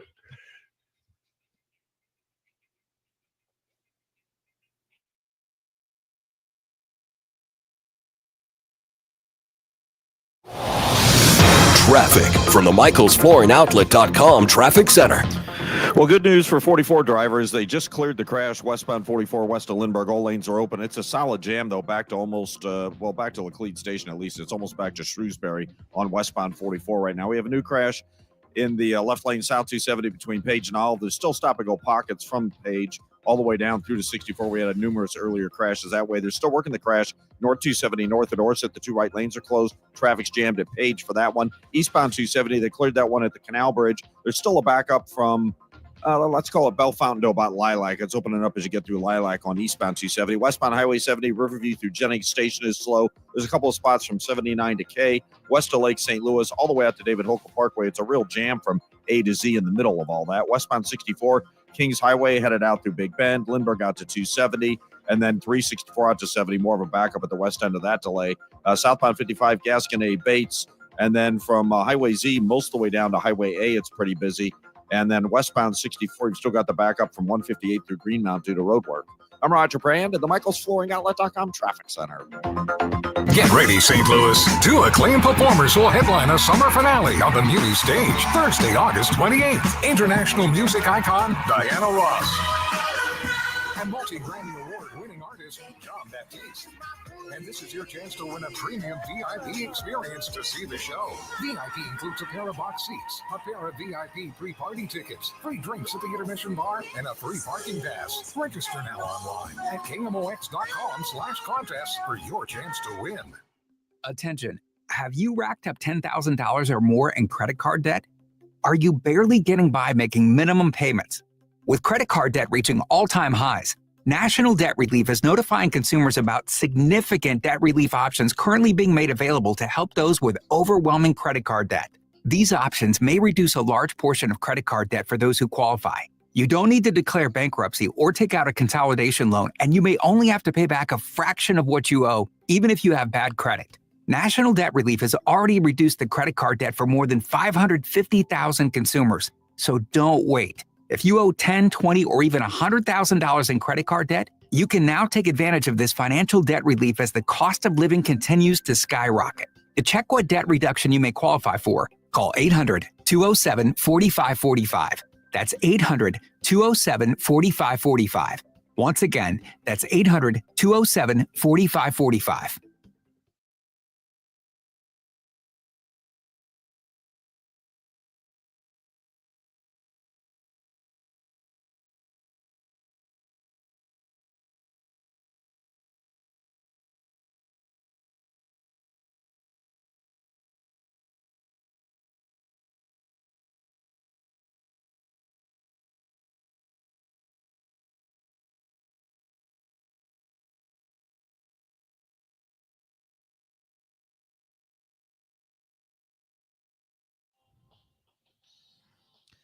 All right, back in on DGS. Dave on vacation, out next week as well. We'll keep things from sinking. We won't let it crash. We'll steer it. Audience. Rachel's got the steering wheel, although sometimes I have the gas pedal, so maybe be a little nervous about that. Did you also more driving should be done like that, where one person has the wheel and somebody else has the pedals. Yeah. Did you see Andrew out of the corner of your eye, like waving his arms around in there? Just now? Yeah. Not really. I thought he was like waving us down, like, oh, no, No, he was just, was he celebrating a song? I'm sorry. I was just like, I thought he was like air drumming or something. He was free falling. Yeah, I was just like vibing. I'm sorry. No, don't be sorry. Not the first time. Well, the thing is, it's a very stupid thing that I do, and it's unnecessary because it's not the first time that someone has thought that I'm like frantically trying to get their attention because we are at work doing a thing that could require some attention, and instead I'm just like wacky waving. You're like one of those little gas station guys. Yeah, just like straight up vibing in here, and that is like not something I should keep it. I should keep the hands low to the ground at least. When we were talking about the gym class stuff, Brian threw in on the chat that I'm sure dodgeball won't make a comeback. It was fun, though, pegging your classmates with a rubber ball. I got to tell you, dodgeball was fun. Oh, yeah. Yeah, dodgeball is. I am quite good. Not to brag, I'm quite good at dodgeball. And let's be honest, those little, like, if you have the purple rubber ball, those don't hurt anybody. No, you're fine. You got to be Those don't hurt anybody. kind of a candy butt. Plus, if you don't really want to be in it, you could just turn your back to the people on the other side, and they'll hit you, and you'll be out, and you can go sit in the corner and just not do it. Mm-hmm. Right? Yeah. But that's no fun. Yeah. I loved dodgeball so much. Now, we used to play, it was called prison ball. And if you, and you did go to prison. No, if you caught the ball when someone threw it at you. They were out. Okay. Yeah, that's a general rule of dodgeball. But there was another one where we played in the gym, and then if you were out, you went and stood like behind the line. Yeah, and then yeah. if I could throw it, if you're on my team and you're out and I throw it to you and you catch it, then you're out of prison. Oh, That was pretty fun. I got you. That's That cool. was real fun. I got you. That is cool. You're like, used to play prison ball. I'm like, that sounds pretty dangerous. So what they would do is they would take us to a maximum security prison. And they said, "Go nuts." Isn't it that I'm trying to think that there were a lot of fun, like just kid playing games like that are not as well accepted anymore. Like what else? Well, I mean, like, I don't know if you guys ever played like versions of tag where you basically just knocked the person to the ground. I don't remember what we called it, but we played tag where. I bet you don't. If the person, no, I don't. I really don't remember what we called it. Remember what we called it? No, there's that's a different game. We called that kill the guy. But that one was more like a King of the Mountain where somebody's King on of the Hill top, kind of deal. or somebody had the football and they would try to keep it from everybody else, and you're trying to kill the guy. That's what we called it in school. But there was another one where you play tag, but the only way that you would be able to give up being it is if the person you tag, you knocked them down to the ground. Like if they stayed on their feet, you're still it. Yeah, you would just full on check people running as fast as you can. It was basically rugby. And you're always trying to find the person that you could get to, but sometimes the person you could catch though was bigger than you, which made it a challenge to get them to the ground. Because the rule was that our rule was I'm sure this was the Queen's rules, not that we just made up on our street on Conway Drive Road. I don't remember which one it was. Conway. When we were kids, but one knee had to touch the ground. If one knee touched the ground, you were then it after being knocked down. Speaking of prison that I brought up, did you guys see Ghislaine Maxwell has been moved to a federal prison camp in Texas? I believe she was in Florida.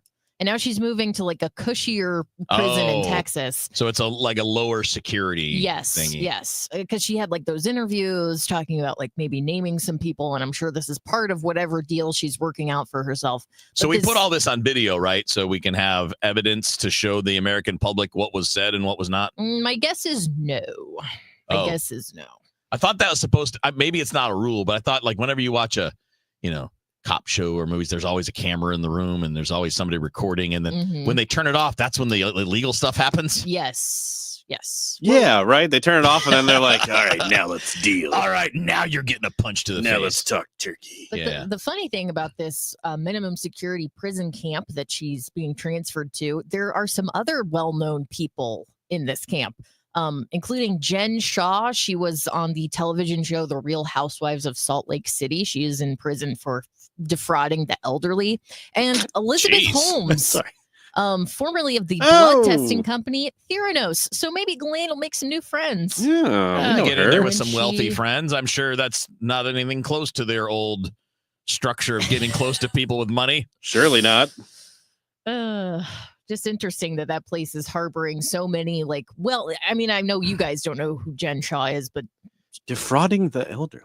Yeah, she would sell them fake stuff over the phone and take all of their money. Really, that is defrauding. Really nasty. That's pretty stuff. horrible. Really bad. Like, why aren't you in real prison for that? I know. Why do you get to go to the nice prison when you're basically ruining people's lives? Good question. Fair question. Like, if you just stood there and robbed somebody, you're going to real prison. Don't like that at all. All right, guys, I know we talked a lot the last few days. I don't know, maybe incessantly about my road trip and all of this time. 12 and a half, 13 hours in the car Tuesday. Another that yesterday. Moving for 14 or 15 hours on Wednesday, helping my kid move from one apartment to another. You know what? Not a bit of lingering pain. None. No sore muscles, no sore back, no sore legs. And I did all of the heavy lifting on that. You know what? I want to make sure I thank Game Day Men's Health. In fact, I was over at Game Day Men's Health today, and I told them this. I said, look, thank you, because a year ago, that would have ruined me for days. But with the treatments I'm getting at Game Day Men's Health, it's just I'm like I was 10, 12, 15 years ago physically. I recover faster from workouts, from demanding things like this kind of a trip, and I physically feel normal. Yeah, my brain's a little burned out from being on the road for so much, but the rest of me is like, all right, I feel good. I'm going to work out tonight after doing all that for the last 3 days, And you can find out more at Game Day Men's Health. Now, the treatment that's helping me is TRT. That's testosterone replacement therapy. I went in for my initial consultation. My numbers were low. Found that out after a blood test. And now we're fixing that. And I see the results every single day, including when things are not typical like the last 3 days. Everything's overseen by board-certified physicians. The staff are trained experts. There are other treatments aside from TRT. So if you're looking for ED treatments, medical weight loss, all kinds of great things, peptides, they've got you covered. And you're going to get one price explained up front. That's it. It can't be any simpler to do. GameDayMen'sHealth.com and get back to the top of your game with Game Day Men's Health. Hey, this is Charlie Brennan. Have you noticed loose bricks or missing mortar around your house on the walls, the patios, the walkways, the porch, or the chimneys?